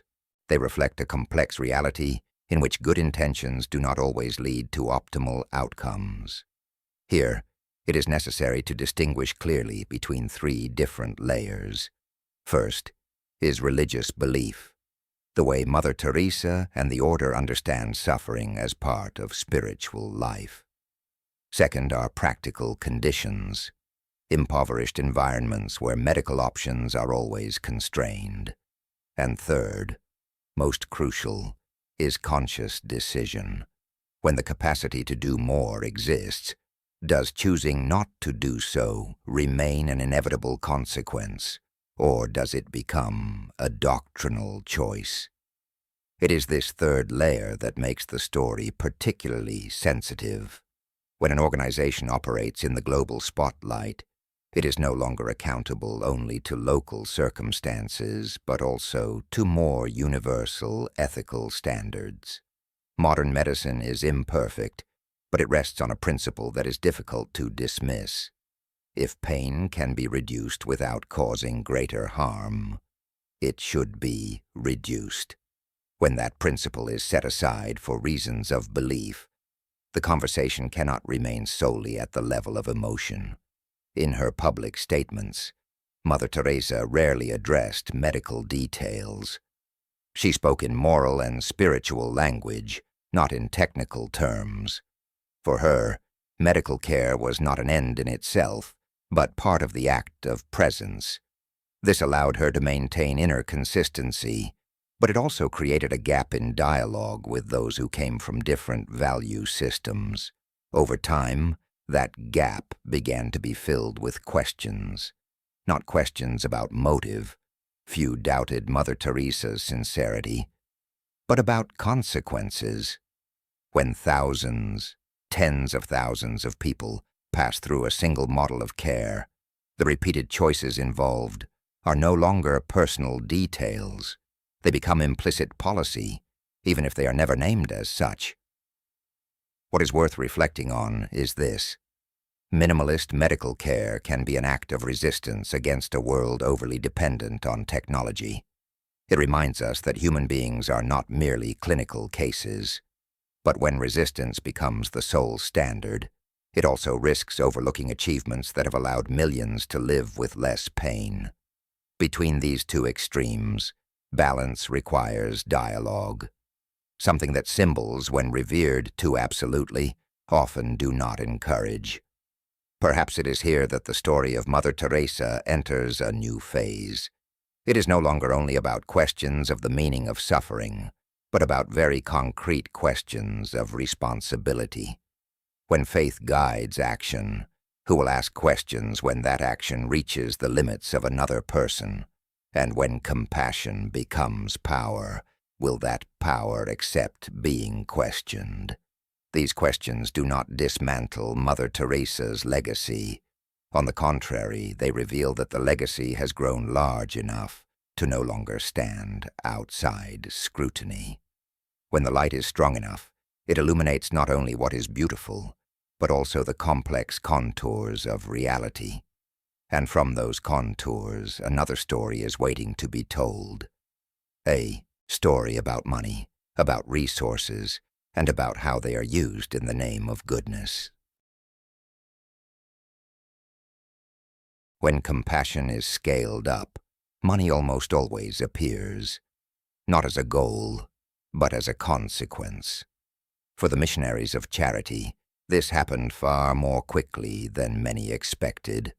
Global fame, prestigious awards, and images repeated endlessly by the media stirred a wave of donations from across the world. Small envelopes, large checks, quiet transfers, all flowed in with the same simple belief. The money would go where it was needed most. But it was precisely here that an unavoidable question began to take shape. Where did the money go? On the surface, the answer seemed clear. The missionaries of charity lived austerely. The sisters owned no personal property. They ate simply, lived in homes with few comforts, and worked without pay. When this image was contrasted with charitable organizations burdened by heavy administrative structures, it created a powerful sense of reassurance. If those receiving the money lived so simply, then surely the money was not being wasted. Yet once scale crossed a certain threshold, reassurance was no longer enough to substitute for transparency. The missionaries of charity did not publish detailed financial reports according to modern standards. There were no widely available balance sheets, no regularly presented independent audits made public. For those accustomed to contemporary norms of nonprofit governance, this absence was striking. Supporters of Mother Teresa often responded by saying that the order had never intended to operate like a modern NGO. They did not seek to optimize resources according to the logic of economic efficiency, but according to the logic of faith. Money, in this view, was not something to be dissected down to every figure, but a means to sustain presence, to provide shelter, food, and basic care for the poorest of the poor. But when money becomes a large and continuous flow, the question is no longer simply, do they live simply? It becomes a question of responsibility. When millions of people place their trust in donations, is personal simplicity sufficient to replace organizational transparency? And when silence is treated as a virtue, might it unintentionally obscure important decisions being made behind closed doors? Some critics pointed out that, while the missionaries of charity received substantial donations, investment in advanced medical care, medication, and infrastructure remained very limited. This revived a question raised earlier. If resources were available, why did the care model not evolve? Was this consistency with belief, or the maintenance of a limitation even when that limitation was no longer strictly necessary? Here caution is essential to avoid easy speculation. There is no evidence that Mother Teresa used money for personal gain. On the contrary, her way of life demonstrated an almost complete detachment from material possessions. But transparency is not only about uncovering wrongdoing, it is also about creating space for dialogue. When transparency is absent, even well-intentioned questions are easily interpreted as suspicion of motive. There is a profound paradox here. The very image of a living saint made questions about money difficult to ask. In many cultures, questioning a saint about finances is seen as tactless, even offensive, and so a kind of silence formed. Money continued to flow, but the story of that flow was rarely told in full. From a historical and social theoretical perspective, this phenomenon is familiar. When moral authority reaches a high level, it often becomes immune to questions that other forms of power must face. Yet money, no matter how nobly it is given, always carries consequences. It shapes choices, it reinforces models, and it can inadvertently preserve practices that no longer fit a changing context. Mother Teresa once said that she did not care about money, only about the poor. On a personal level, this statement may have been entirely sincere. But at an organizational level, money cannot simply be not cared about. Ignoring it does not make it disappear. It merely transfers decision-making power to mechanisms that remain unnamed. What invites reflection is this. Did the lack of transparency arise from a belief that transparency would cloud pure intentions, or from a fear that, under the glare of numbers, the image of simplicity might lose its persuasive force? In a world increasingly demanding accountability, financial silence is no longer a neutral choice. At the same time, this story must be placed in a broader context. Many traditional religious organizations do not operate according to modern governance standards. They rely on communal trust, moral authority, and obedience. The Missionaries of Charity were no exception. The issue became sharper only when the organization stepped onto the global stage, where different standards coexist and collide. The question, where do the donations go, is therefore not necessarily about uncovering a scandalous answer. It is a reminder that when kindness is funded by millions of strangers, it requires a shared language to explain itself. Not to justify, but to connect. Not to defend, but to engage in dialogue. At this stage of the story, these questions had not yet erupted into major controversy. They existed like small footnotes beneath a grand narrative. But history suggests that footnotes ignored for too long have a way of becoming headlines. And when money, moral authority, and fame intersect, another element often appears naturally. Relationships. Who opens doors for resources to flow? Who stands beside the symbol in photographs? And who believes that by standing close to that light, they too are doing the right thing? From here, the story begins to turn toward another chapter, one where compassion encounters power in far more complex ways. When a person becomes a global moral symbol, they rarely stand alone. Light attracts light, and around Mother Teresa, over time, powerful figures began to appear. Politicians, business leaders, tycoons, people accustomed to making decisions on a scale that most of humanity can only imagine. At first glance, these encounters seemed natural. On one side, material power. On the other, moral authority. Yet it was precisely at this intersection that the most complex questions began to take shape. Mother Teresa did not seek powerful allies in the conventional sense.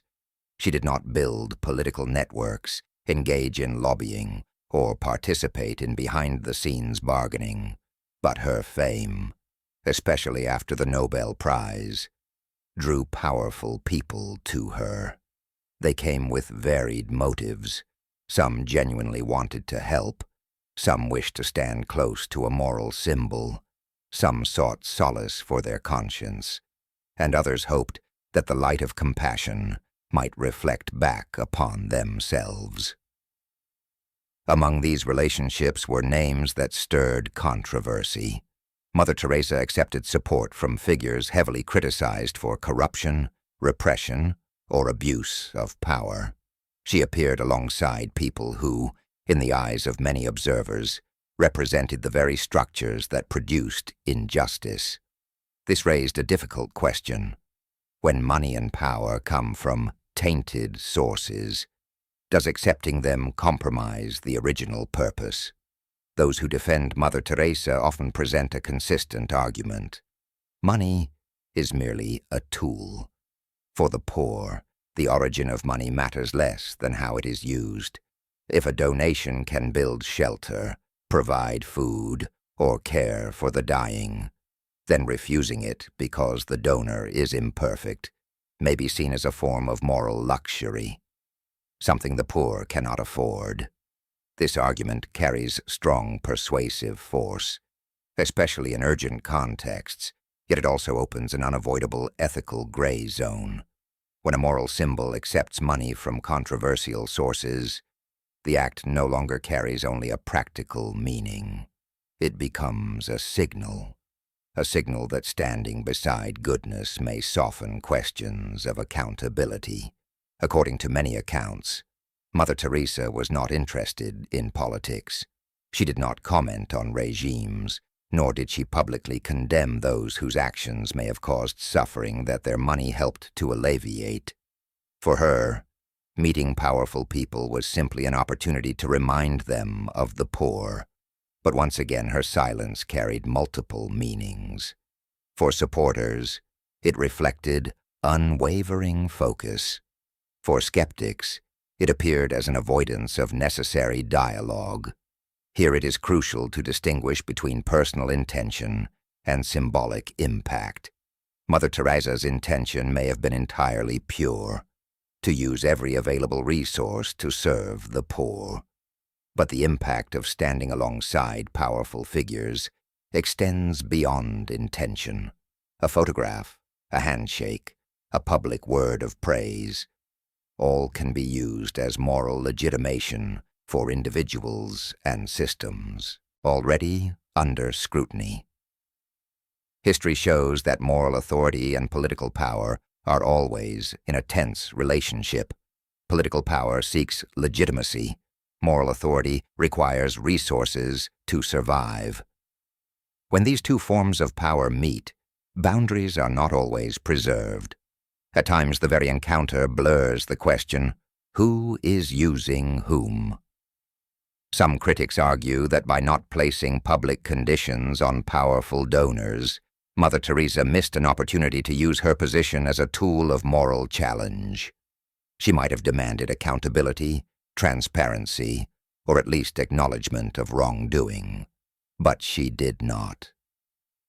Perhaps because she believed her mission was not to reform the powerful, but to save those suffering directly before her. That belief was consistent, but also limited. For poverty is not merely the result of a lack of individual kindness. It is the product of economic and political structures, the very structures many powerful friends help sustain. When compassion addresses only consequences without touching causes, it risks becoming a beautiful bandage over a deeper wound. Still, fairness demands nuance. Not every relationship with power was manipulative. Some individuals were genuinely moved by Mother Teresa, and those encounters changed how they saw the world. Some resources were transformed into concrete actions that saved or comforted people society had abandoned. In such cases, a simple black-and-white judgment falls short. For this reason, powerful friends should not be viewed as evidence of either guilt or innocence. They are signs that a symbol has entered a dangerous zone of influence. When a person can enter any boardroom in the world by virtue of moral authority alone, the question is no longer what they want, but how they are being used. Here, the story begins to shift. It is no longer only about money or relationships, but about a broader moral standard. When someone is regarded as holy, the criteria by which they are judged change. The question is no longer merely, did she do good? But, did she do enough to avoid inadvertently enabling harm? That boundary is fragile, and history rarely provides clear answers. Over time, those powerful handshakes will no longer remain peripheral details. They will become part of a moral record that the world is compelled to re-examine, and as the symbol is placed on the scale, a deeper question emerges. Does holiness exempt a person from very earthly scrutiny? Or does holiness make such scrutiny more necessary than ever? There are boundaries in human life that are difficult to name because they lie between the sacred and the deeply human. Faith is one such boundary. It can be the deepest source of comfort, but it can also become the most sensitive point of friction when it touches others. In the story of Mother Teresa, no subject has generated longer or more persistent debate than that of faith and conversion. For Mother Teresa, faith was not an abstract idea. It was the center of her life, her reason for being, the energy behind every action. She did not hide this. She spoke of God as a living reality, present in every poor person, every suffering body, every weakening breath. Serving the poor for her could not be separated from serving God. The two merged so completely that no clear boundary remained. It was precisely this merging, when placed within a multi-religious context like India, that began to raise difficult questions. Calcutta was not only a city of poverty, it was also a crossroads of Hinduism, Islam, Sikhism, Buddhism, and Christianity. There, faith was not merely a personal choice, but deeply tied to community, family, and history. When the missionaries of charity entered that space, they carried not only compassion but also a very specific belief system. From this context arose accusations of deathbed baptisms. Some claimed that sisters had baptized dying individuals without clear consent, at moments when they were weak, disoriented, or unable to make an informed choice. For those making such accusations, this was not merely a religious issue, but a human rights concern. The right to retain one's spiritual identity, even in one's final hours. The missionaries of charity responded that they did not force conversion. According to them, baptisms were performed either at the expressed wish of the individual or as a sacred gesture of love in the moment of death. In this view, bringing a person to God, even in their final moments, was the greatest gift one could offer, not for counting numbers, not for expanding a religion, but for the salvation of the soul. Here, the difference lies not only in facts, but in interpretation. For someone deeply rooted in Christianity, the soul is more precious than any social identity. But for those from other traditions, the soul is inseparable from community and ritual. When these two value systems meet in a space of pain and power imbalance, misunderstanding is almost inevitable. It must be emphasized that there is no evidence that Mother Teresa pursued conversion as a strategy. She did not organize loud missionary campaigns, nor did she publicly boast of numbers baptized. Yet once again, her silence created a gap, a space where personal stories, uneven experiences, and feelings of violation could coexist alongside genuine gratitude. From an ethical perspective, the question is not whether Mother Teresa's faith was right or wrong. The question is this: when a person is in a state of absolute vulnerability, who has the right to interpret their spiritual wishes? And when an action is performed in the name of love, does it exempt the absence of clear consent? The issue grows more complex when faith is intertwined with symbolic power. Mother Teresa was not merely a nun. She was, in the eyes of millions, the embodiment of goodness. When such a symbol practices her faith, the act no longer remains personal.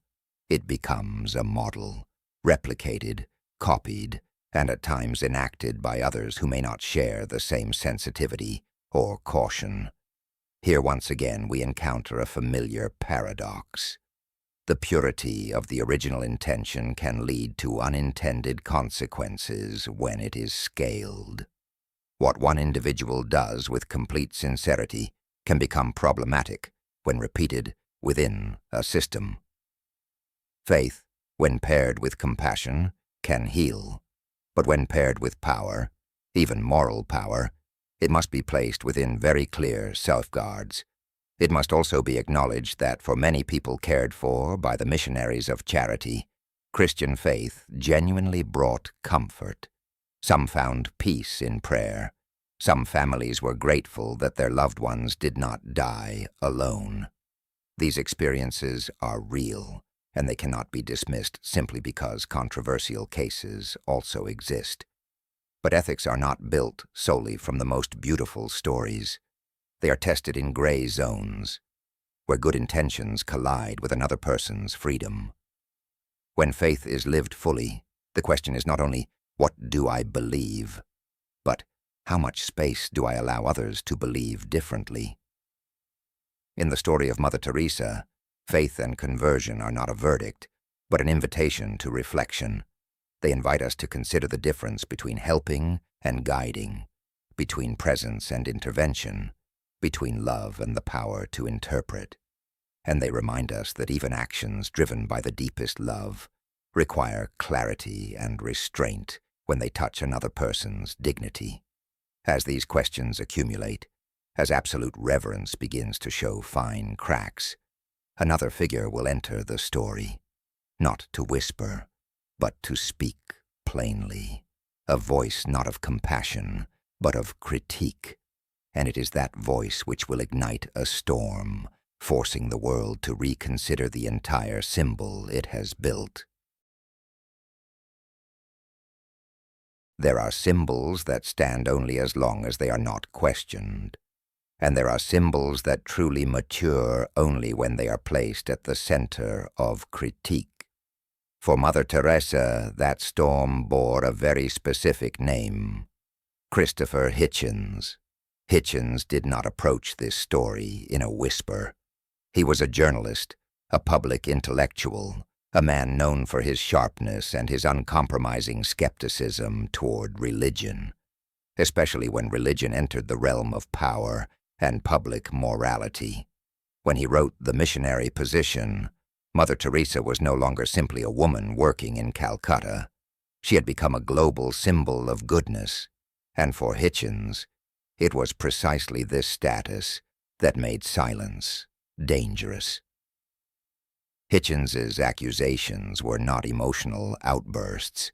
He did not attack with anger, but with a carefully constructed chain of arguments: minimal medical care, attitudes towards suffering, the flow of donations, and relationships with controversial figures of power. In his view, the image of the saint of the poor obscured a far more complex reality, one in which compassion was insufficient to replace responsibility, and where moral symbolism could inadvertently paralyze society's critical thinking. What made Hitchens's book so explosive was not only its content, but its timing. He raised his questions at a moment when reverence for Mother Teresa was nearly absolute. When many considered criticism of her to be irrelevant, Hitchens regarded it as a civic duty. For him, no one, no matter how admired, should stand beyond scrutiny. Defenders of Mother Teresa reacted strongly. They pointed out that Hitchens had not worked amid extreme poverty and did not understand the practical pressures faced by the missionaries of charity. They argued that he imposed the standards of a wealthy world onto a desperate reality, judging compassion by the cold metrics of efficiency. In their eyes, Hitchens was not merely criticizing one woman. He was insulting thousands of sisters who had devoted their lives to others. The debate quickly moved beyond Mother Teresa herself. It became a broader confrontation between two world views. One held that moral intention is central, that love and presence possess value beyond any technical standard. The other insisted that good intentions do not absolve consequences, and that precisely those domains cloaked in moral language require the most rigorous examination. Christopher Hitchens did not deny that the missionaries of charity had helped many people. What he questioned was how they helped, and at what cost. When he said that Mother Teresa did not love the poor but loved poverty, he touched a raw nerve. It was the suspicion that glorifying suffering might inadvertently make suffering acceptable, rather than something to be eliminated. At the same time, it must be acknowledged that Hitchens carried his own limitations. He viewed the world through a secular, rationalist lens, in which religion was often seen as an obstacle to progress. Within that lens, not every spiritual experience found a place. What could not be measured was easily dismissed as evasion of responsibility. This led many to feel that he overlooked the inner depth, where Mother Teresa, whatever the criticisms, lived with remarkable consistency. For this reason, the essential question is not whether Hitchens was entirely right or entirely wrong. The question is what he compelled us to do, and the answer is this. He forced the world to relearn the distinction between criticizing a symbol and denying a human being. He forced admirers of Mother Teresa to look more closely at details they had once considered irrelevant, and he forced skeptics to confront the reality that, despite flaws, real people had indeed been comforted. In history, figures like Hitchens are rarely embraced immediately. They arrive as disturbers of moral comfort. Yet that very discomfort is often the sign of a society coming of age.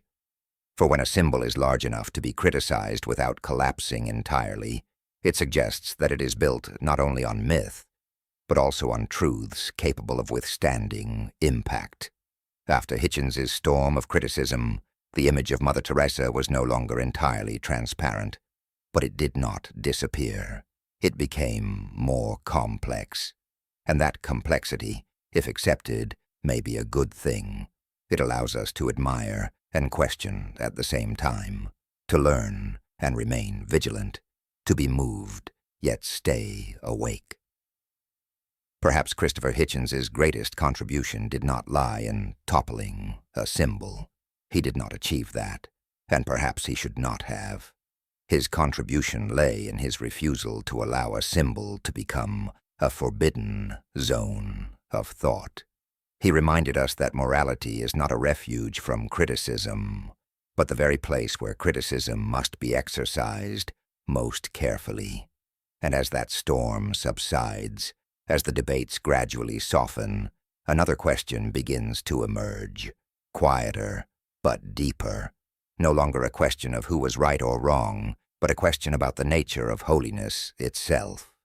Is holiness a state of flawless perfection, or is it the capacity to stand upright amid doubt, amid silence and skepticism, amid the light and the shadows of one's own being? After the storm of criticism, when praise no longer stood alone and doubts were no longer treated as offense, the story of Mother Teresa gradually entered a different space, quieter, yet harder to evade. It was the space of a question that seems simple, but reaches to the very core of ethics and belief. Was she a saint, or simply a human being? In the Catholic tradition, holiness does not mean perfection. A saint is not someone who never errs, but someone who lives fully according to their faith, despite weakness and limitation. Under this understanding, the contradictions and fractures in Mother Teresa's life do not necessarily negate her sanctity. On the contrary, they may be seen as evidence of a life lived to the extreme, one not cushioned by the safety of easy choices. But beyond that theological space, the modern world applies different standards.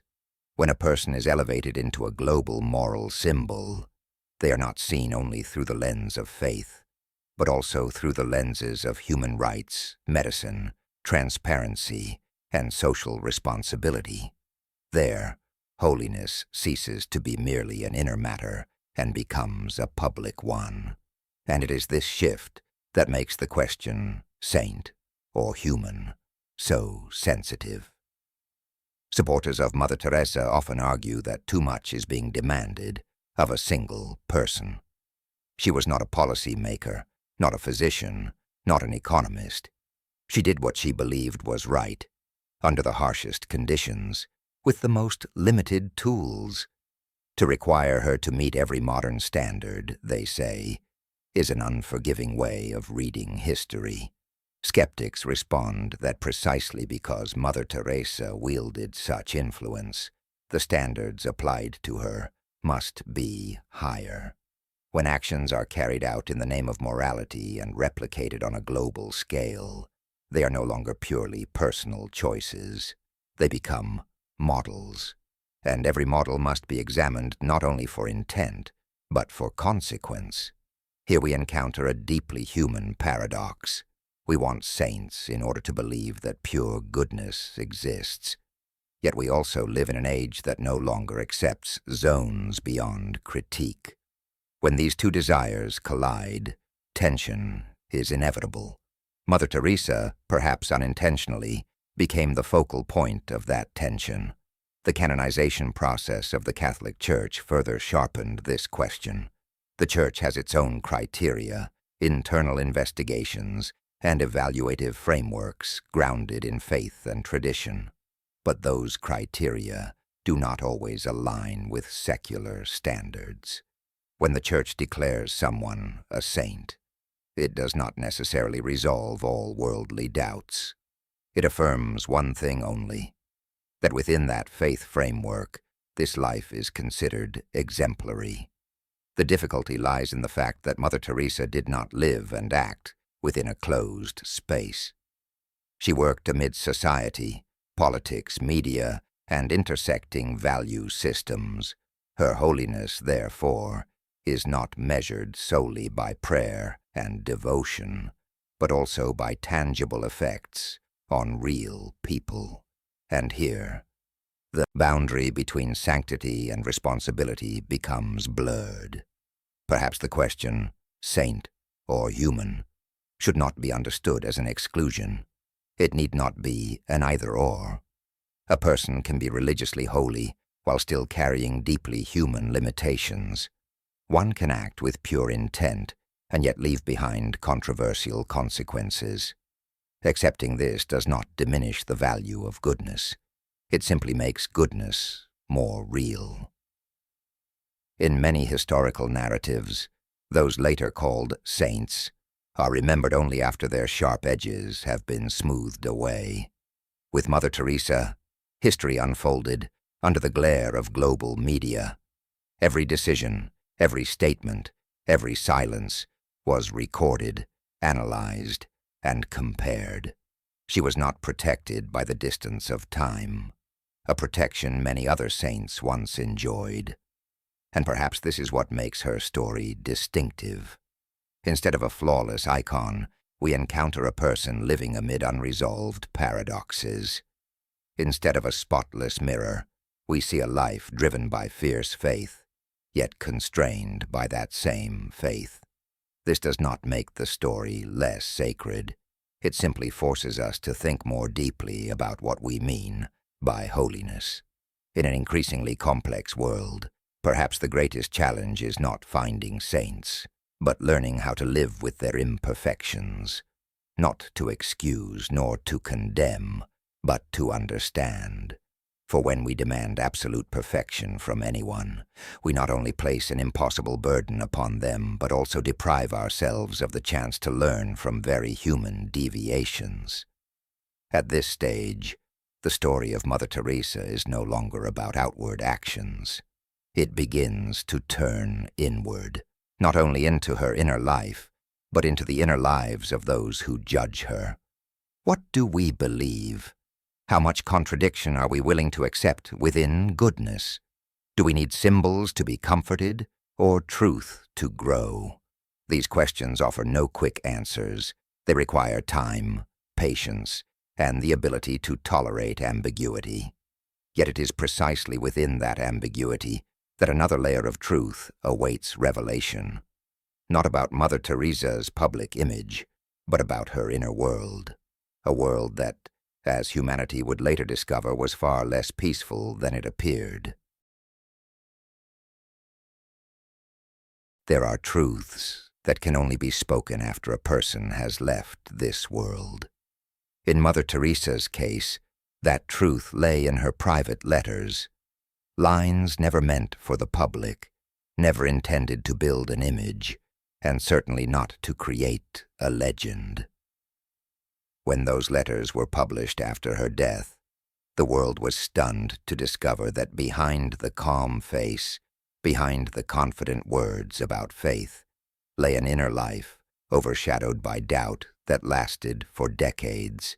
In letters written to her spiritual directors, Mother Teresa spoke of a profound, dark night, a place where God seemed entirely absent. This was not fleeting doubt, nor a temporary crisis, but a sense of emptiness that stretched across years, even decades. She prayed, yet felt no answer. She spoke of God's love, yet no longer felt that presence within herself. The paradox was shocking. The woman who had comforted millions, who spoke of faith with near absolute certainty, lived with an inner life in which faith brought her no personal consolation. For many, this revelation unsettled the image of an unshakable saint. But for those who looked more deeply, it opened another dimension, far more profound and far more painful. In Christian tradition, the dark night of the soul is not an unfamiliar concept. Mystics such as St. John of the Cross described it as a severe purification, a state in which God withdraws from human feeling so that faith no longer rests on emotion, but on naked surrender. Yet theory is one thing. Living in such a state for an entire lifetime is another. Mother Teresa did not withdraw from her mission when doubt appeared. She did not reduce her work, alter her public message, or share this emptiness with the world. On the contrary, she continued to speak of love, continued to call for compassion, and continued to remain beside the poor as if nothing had changed. Here, the question becomes piercing. What drives a person to continue when their inner source of consolation has run dry? There are two ways to view this. Some see it as evidence of the highest sanctity, a faith not based on feeling, not dependent on spiritual reward, but existing purely as a moral choice. In this understanding, Mother Teresa loved not because she felt loved by God, but because she chose to love even when she felt nothing at all. Others, however, see a quiet tragedy. They wonder whether Mother Teresa became trapped in a role that left her little room to be honest with herself. When the entire world looked to her as a symbol of faith, was she still permitted to doubt? And when doubt became something that could not be spoken publicly, did it turn into a burden that could only be carried in silence? The letters reveal that Mother Teresa hoped this doubt would never be made public. She feared it would wound those who found hope in her.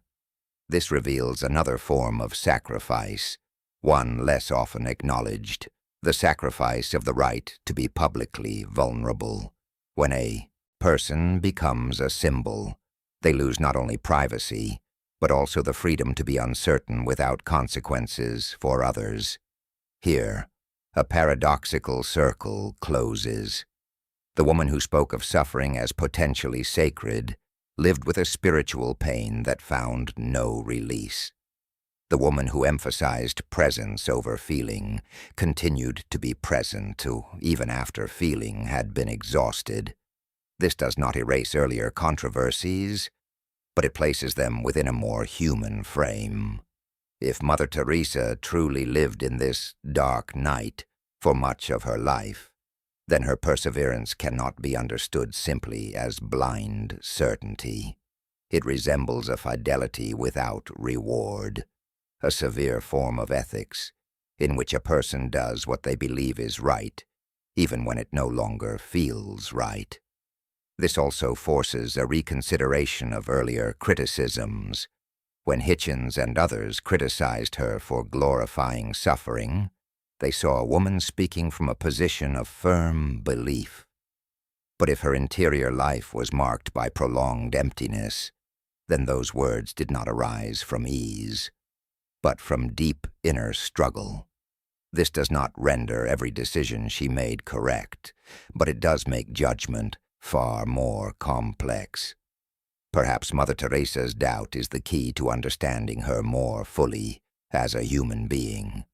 Not a saint perpetually bathed in light, but a person walking in darkness, still extending her hand for others to hold.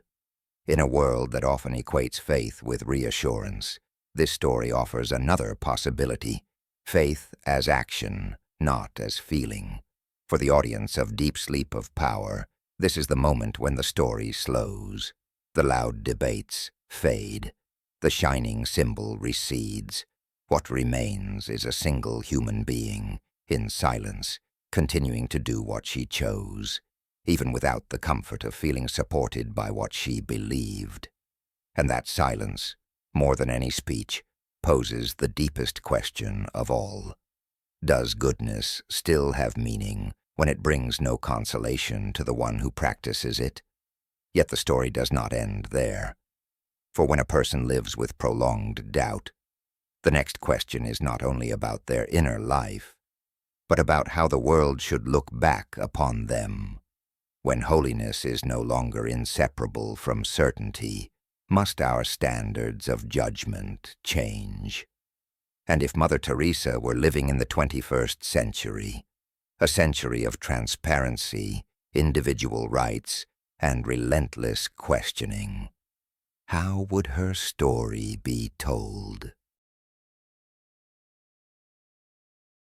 There are questions that are not meant to rejudge the past, but to illuminate the present.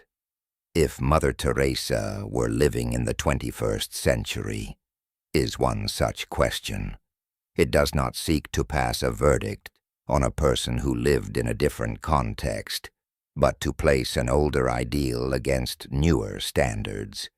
In a world where the light is harsher, the pace faster, and questioning has become almost a social reflex. The 21st century is the age of transparency. Every humanitarian organization is expected to publish financial reports, disclose procedures, and measure impact. Medicine is no longer only about care, but about rights: the right to pain relief, the right to access treatment, the right to informed choice. Human rights are no longer abstract ideals, but concrete frameworks, legislated, monitored, and endlessly debated. In such a world, a model built on simplicity, silence, and absolute faith would immediately face intense scrutiny. If Mother Teresa appeared today, she would likely no longer be told as a pure story unfolding over decades before being questioned.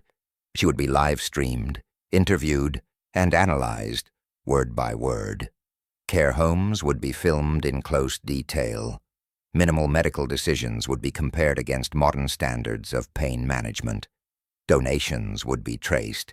Relationships with power would be examined under the microscope of media and social networks. Some argue that in such a context, Mother Teresa would be cancelled quickly. A few videos, a handful of critical articles, several quotes stripped of context, that might be enough to turn a symbol into a controversy. Yet this view may be too simple, for the 21st century is not only an age of critique, it is also an age of yearning for meaning. Amid information overload and moral fatigue, society still searches for people willing to live consistently, willing to stay with discomfort, and willing to slow down in a culture obsessed with efficiency. The real question is not whether Mother Teresa would fit into the 21st century, but what would change and what would not. It is likely she would be compelled to engage in more dialogue with physicians, with human rights advocates, with local communities. She might need to be more transparent financially, more flexible medically, and more cautious in religious language when working in multi-faith contexts. These changes would not necessarily betray her original ideal. They might be the way that ideal learns to live within a new era. Yet one thing would likely remain unchanged: the absolute priority given to those who are forgotten. In the 21st century, poverty may take different forms. The homeless in wealthy cities, the elderly isolated in digital societies, migrants trapped between borders and bureaucracy. But the feeling of invisibility remains the same. A person willing to remain with those margins, despite controversy, would still touch something deep within: the social conscience. The 21st century also poses a harder question for us. What do we want from moral symbols? Do we want flawless perfection, or are we willing to accept people who live amid contradiction? Do we want kindness that meets every technical standard? Or can we accept kindness that is rough-edged, sometimes out of step with procedure, yet faithful to a deeper conscience? In a world where everything is measured, is there still room for values that resist measurement? If Mother Teresa lived today, she might need to speak more, not to persuade, but to explain. Yet she might also still choose silence at certain moments, accepting misunderstanding in order to preserve the core of her mission. And that choice, as before, would provoke controversy. For the 21st century, however advanced, has yet to reach a consensus on how compassion and responsibility should be combined. There is another danger in posing this question: the temptation to use present standards to condemn the past. That does not help us understand Mother Teresa more deeply. It merely helps us feel more right. A fairer approach is to treat the question as a mirror. When her ideals collide with the 21st century, which aspects of modern society are reflected back at us? Has our reliance on systems diminished the value of personal presence? Has our obsession with transparency eroded basic trust? Has our fear of making mistakes slowed our response to suffering that demands immediate action? In the end, the question, if Mother Teresa lived in the 21st century, has no definitive answer. It opens a space for reflection, one in which no one wins, no one loses, but everyone is forced to slow down enough to see that every era has its own virtues, and every virtue carries its own shadow. What matters is not defending a symbol at all costs, nor dismantling it at any price, but learning how to converse with the paradoxes that the symbol embodies. And when we converse long enough, honestly enough, something else begins to emerge. It is not always necessary to choose sides. There are moments when what is needed is to recognize that both sides are trying to protect a value, even if they speak in different languages.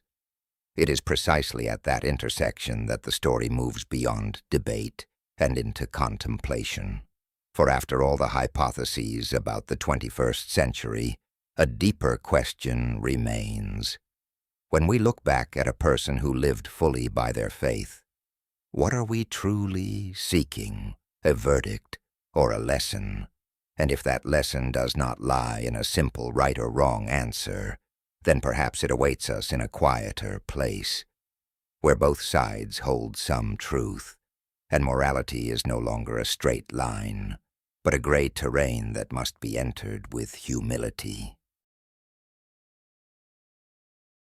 There are stories that do not end with a verdict, because any verdict would impoverish the truth. When speaking of Mother Teresa, we have now passed through enough light and enough shadow to recognize one essential reality. There are moral conflicts in which both sides have valid reasons, and precisely for that reason, they cannot be resolved by choosing a side. Those who defend Mother Teresa have sound reasons for doing so. They see concrete human beings who were helped. People who once lay on sidewalks, who died in isolation, who were never called by name. For them, academic debate feels like a luxury when set against that raw reality. When there is no hospital, no welfare system, no alternatives, the presence of the missionaries of charity is not a suboptimal option. It is the only option. In their world, asking too many questions can sometimes mean doing nothing at all. They are also right to say that one cannot judge a person living in 20th century Calcutta by the standards of the 21st century in wealthy nations. Mother Teresa's compassion did not arise from conference rooms or theories, but from direct contact with suffering. She did not come to fix the world, but to remain with those the world had abandoned. And in many cases, that act of staying was itself the most powerful form of resistance.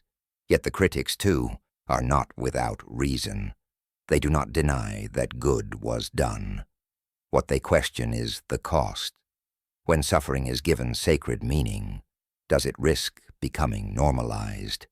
When minimal medical care becomes a principle, are opportunities for better outcomes lost?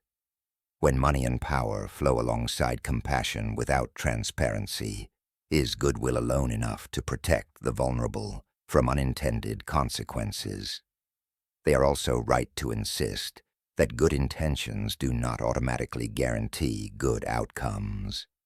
In an increasingly complex world, ethics cannot rest solely on emotion or symbolism. It requires scrutiny, dialogue, and adjustment, not to diminish kindness, but to ensure that kindness does not become immune to responsibility. The crux of the matter is this: the two sides are defending different values, both of them legitimate. One side defends the urgency of compassion. When someone is suffering, action must be taken immediately. The other defends the sustainability of ethics. When actions are repeated on a large scale, they must withstand examination.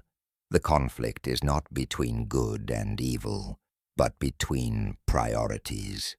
Mother Teresa stands at the center of this conflict, not because she created it, but because her life revealed it. She forced the world to confront a difficult question: what do we want from kindness? Immediate consolation or long-term solutions? An action that touches the heart, or a model that survives cold analysis? And if we cannot have both at once, what are we willing to trade away? In public debate, people often seek to win, but in this story, winning and losing carry little meaning, for if we choose only one side, we miss the most important lesson of all. Ethics is not a straight line. It is a gray zone where decent people can disagree deeply without becoming villains. It is precisely in that gray zone that real learning takes place. When we accept that Mother Teresa was both a genuine source of inspiration and a legitimately controversial figure, we do not diminish her. We enlarge the story. We allow it to reflect our own contradictions. Between the desire to help and the fear of doing harm, between trust and the need for verification, between the simplicity of action and the complexity of consequences. Perhaps the greatest mistake lies not in supporting or criticizing Mother Teresa, but in refusing to acknowledge the rationality of the other side. When we absolutize one position, we turn ethics into ideology, and when ethics becomes ideology, it loses its capacity to listen, the very quality at the heart of compassion.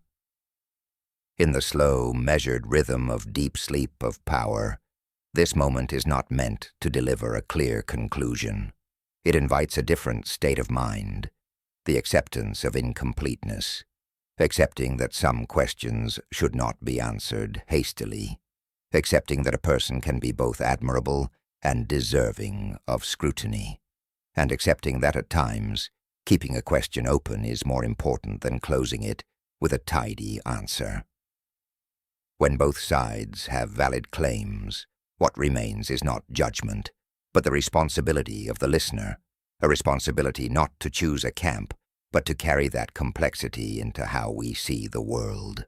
How do we practice charity? How we speak about kindness, and how we face the suffering of others, not only with the heart, but also with clarity. And from that clarity, the story begins to move toward its final passage. Not to end the debate, but to let it settle. For after all the analysis, the friction, and the gray zones, what remains is not a right or wrong answer, but another question, slower, deeper.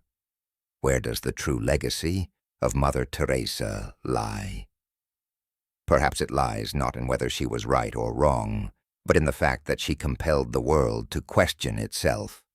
And it is precisely at that moment, when the story no longer points outward, but turns inward toward the listener, that we begin to enter the final lullaby. When a story has nearly reached the end of its path, what remains is often not the events themselves, but their echo. With Mother Teresa, that echo does not crystallize into a clear conclusion, nor does it close with a definitive moral judgment. On the contrary, the deeper we go, the more clearly we see that her legacy does not lie in answers, but in the very questions she left behind for the world. Questions that are not easily put to rest. Throughout the journey we have traced, Mother Teresa appears in many layers. A small nun in the streets of Calcutta, a global moral icon, a figure of legitimate controversy, and finally, a human being carrying profound inner doubt. Each layer could lead to a different conclusion if viewed in isolation, but when all are placed side by side, one thing becomes evident. Any simple answer would be a form of reduction. Some ask, did Mother Teresa help the poor live better, or merely help them die with dignity? Yet this very framing contains an exclusion, as if the two could not coexist. In reality, for many people, being allowed to die with dignity was the first step toward being recognized as human after a lifetime of invisibility. But that does not erase the question of whether they might have lived better had systems been different, had resources been used differently. Others ask, was she a saint, or a product of an era in need of symbols? This question, too, overlooks an important truth. No symbol endures unless it touches a very real human need.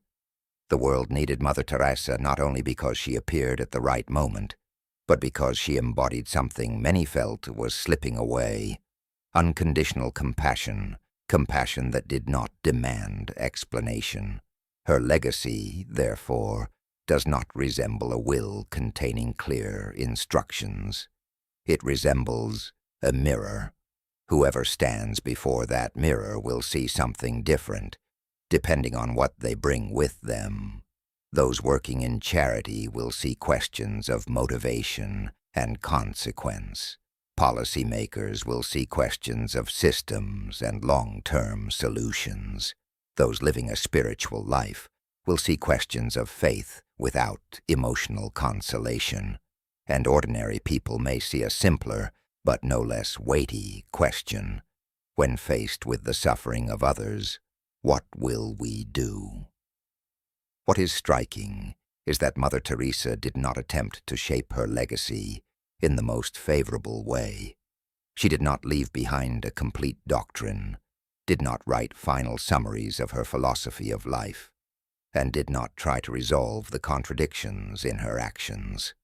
That silence, once again, can be interpreted in many ways. But from a historical perspective, it is precisely this lack of closure that allows her legacy to remain alive, not as a sealed answer, but as an ongoing process of reflection. In the modern world, we often demand quick conclusions, right or wrong, should or should not, support or oppose. The story of Mother Teresa resists that rhythm. It forces us to slow down, because any haste risks overlooking something deeply human. When we try to conclude her story, we inadvertently shift attention away from what matters more, how we position ourselves in relation to the suffering of others.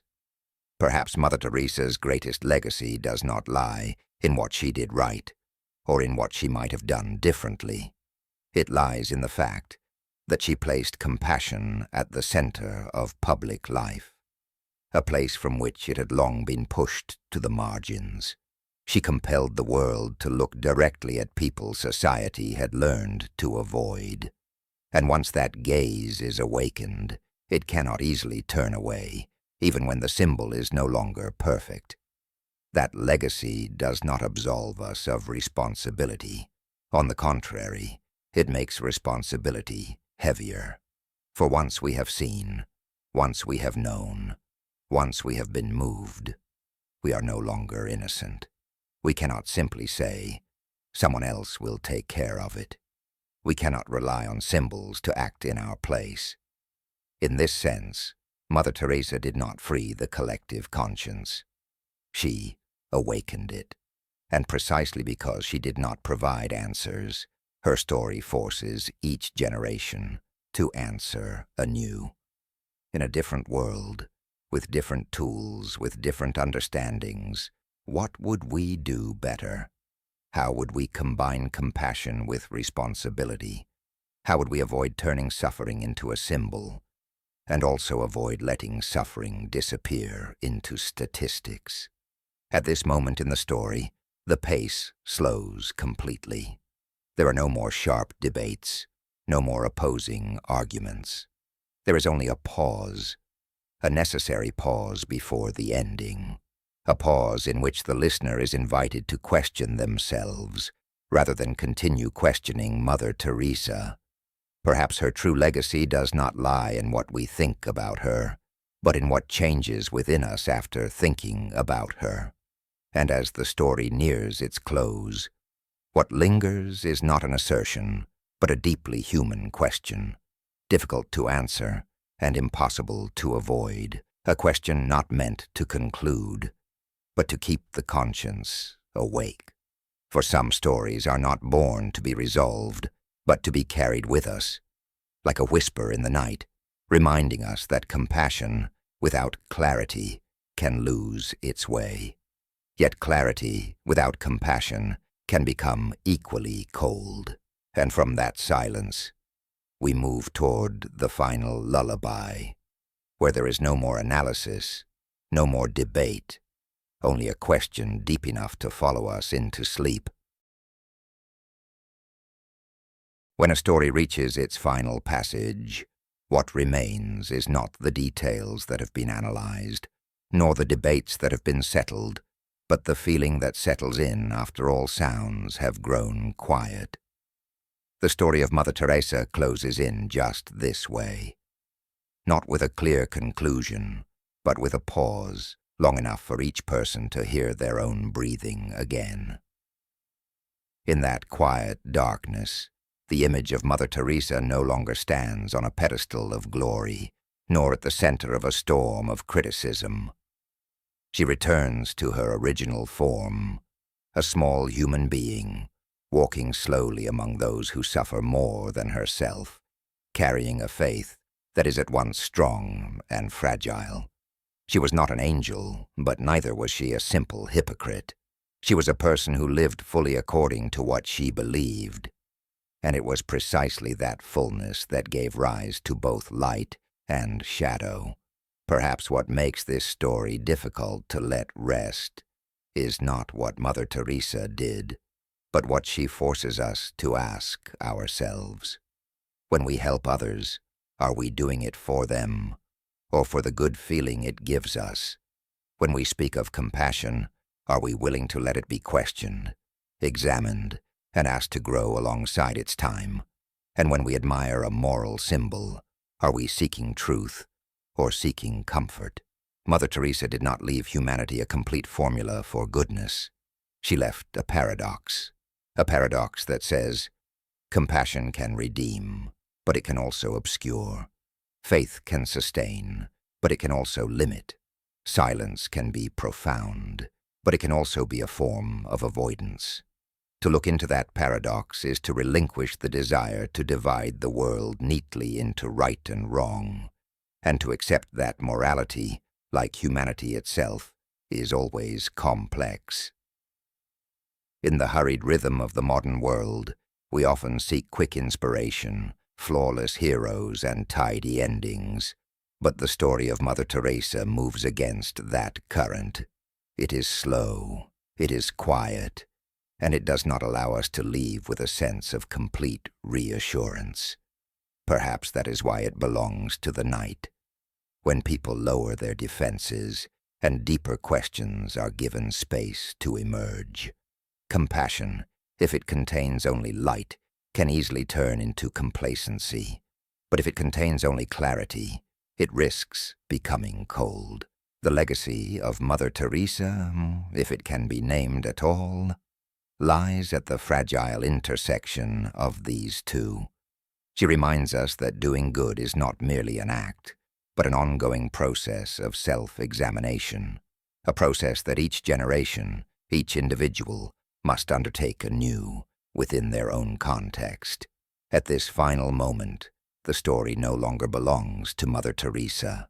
It turns toward the listener, toward how we face the suffering of others, toward how we speak of kindness in a world full of contradictions, and toward how we accept that sometimes the most honest response is not to have an answer, but to keep the question alive. As night closes over a long day, perhaps we do not need to ask ourselves how many times we were right or wrong. Perhaps what matters more is asking, were we lucid enough when doing good and compassionate enough when judging? If that question still echoes softly as we drift into sleep, then perhaps this lullaby has fulfilled its task. And in that quiet, the story comes to rest. Not as a final full stop, but as a small light left behind, bright enough to guide compassion and gentle enough to remind us that even goodness, if it is to endure, must be guided by both light and clarity.